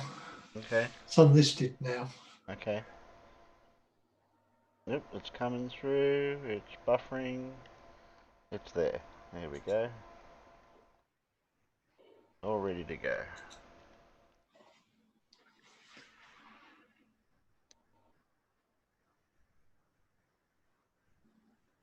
There we go.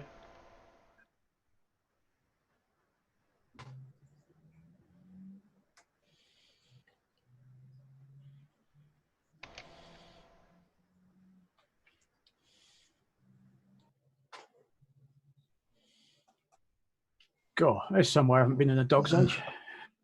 I'll try and think the last time I was out that way. It was a pretty long time ago.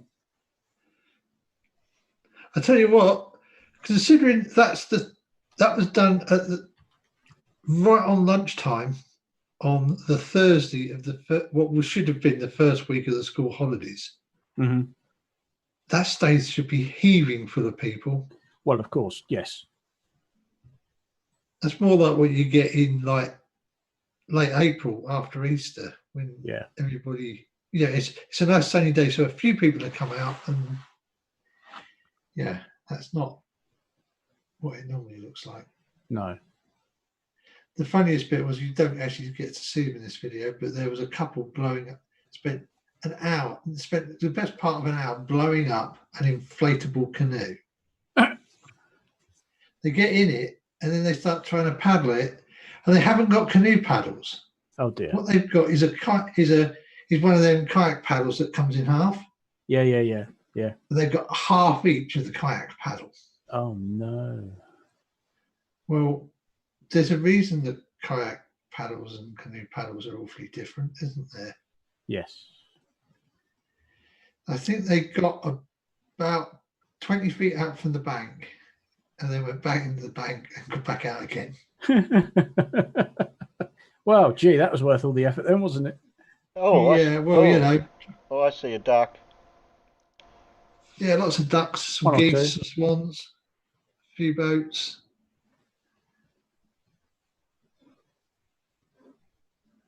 It's an hour's worth.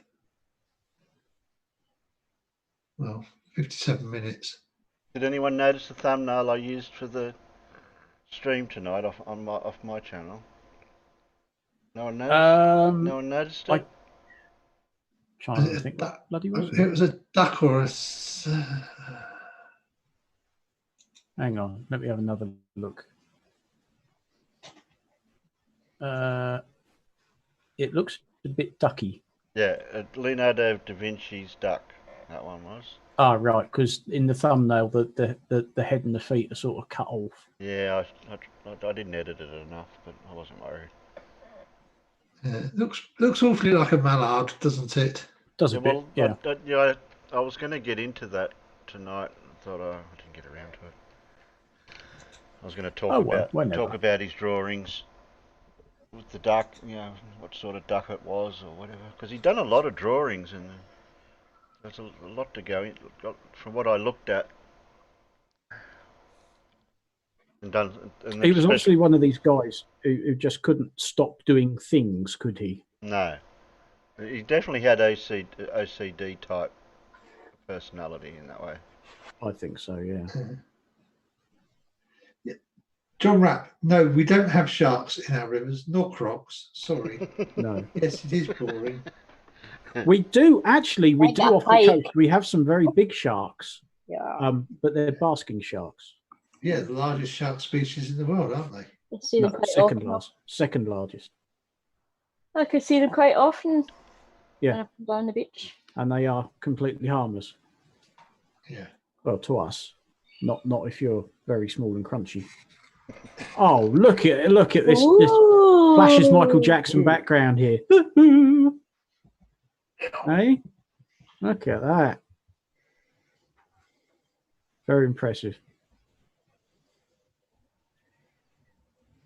What does any of it mean? They're only numbers. I don't know what they mean. 4 pi. You can see it. 4 pi times the dielectric constant.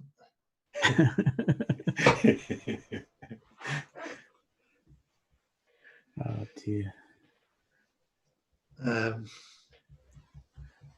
Is that what you use to fall asleep, Paul? Just reading out equations instead in your of mind, counting, instead of counting sheep. Yeah. The U value is equal to the inverse of the sum of the resistances.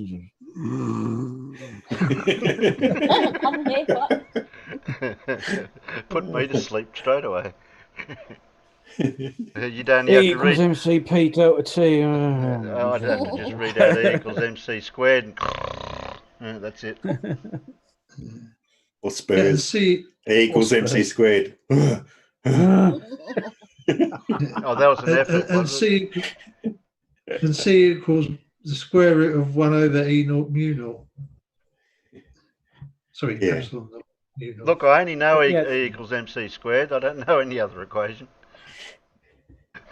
But yeah, the quality. I mean, forget the actual content of Spurs video, but the quality of the video and the sound and everything going out of focus and him sort of. Oh, it's a complicated bit. There's so much effort. It was superb. It really was comedy gold. That's now the 4th time I've watched it. God help me. Well, public education, private education.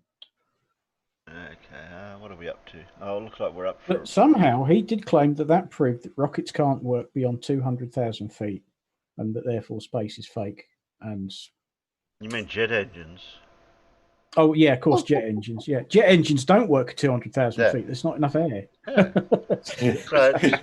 So his presentation was basically technically correct. You know, jet engines do not work above a certain altitude. Yeah, it's a shame he was actually talking about rocket engines, though. Oh, was he? Oh, okay.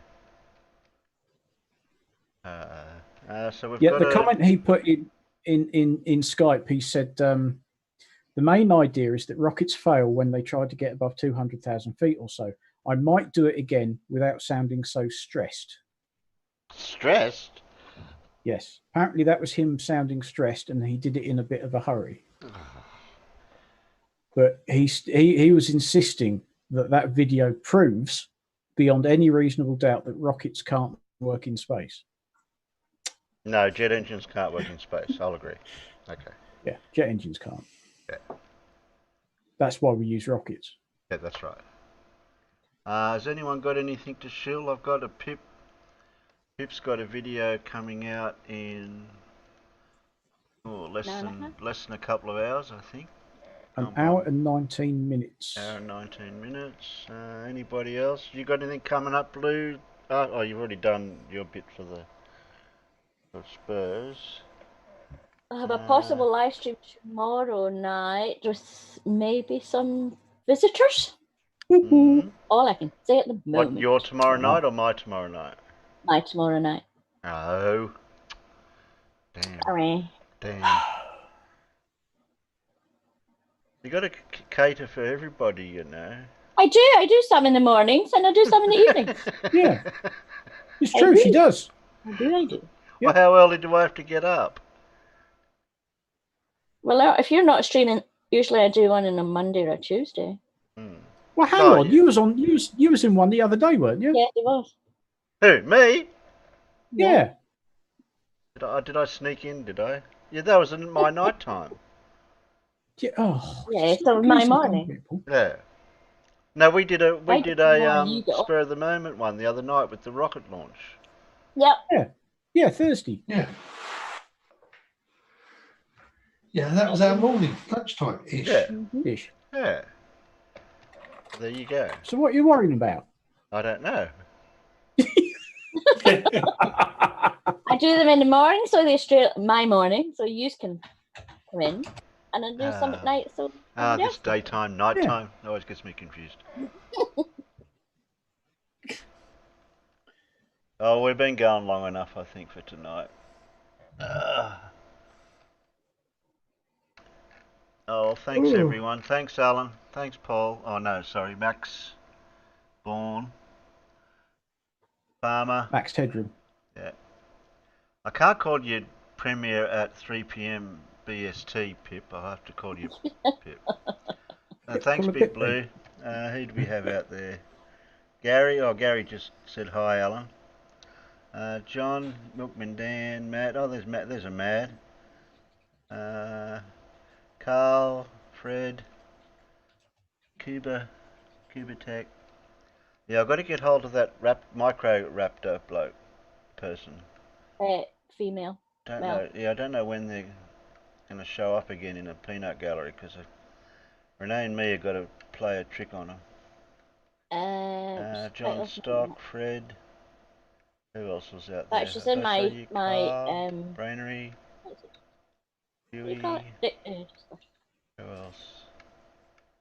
Who else was out there tonight? Oh, yeah, me. Can't see who else. I'm scrolling up. I think I'm missing somebody, but I'm not sure who. Oh, there's a dart man. Okay then. Oh well, that seems to be your lot for tonight then. What's today? Saturday. Oh, if we don't see you before Wednesday, we'll see you then. Might be a fly-by-night stream somewhere. Alright then. Good night, everybody. Good night, Peanuts. Good night, Peanuts. Night, Peanuts. Peanuts. Night, Peanuts. See everybody later. Good night, Guinea Nuts. Guinea nuts. Still finding them. Still finding these nuts. Yep. There Next you'll be calling them Riley nuts and Oakley nuts and. Ooh. No, I don't think we.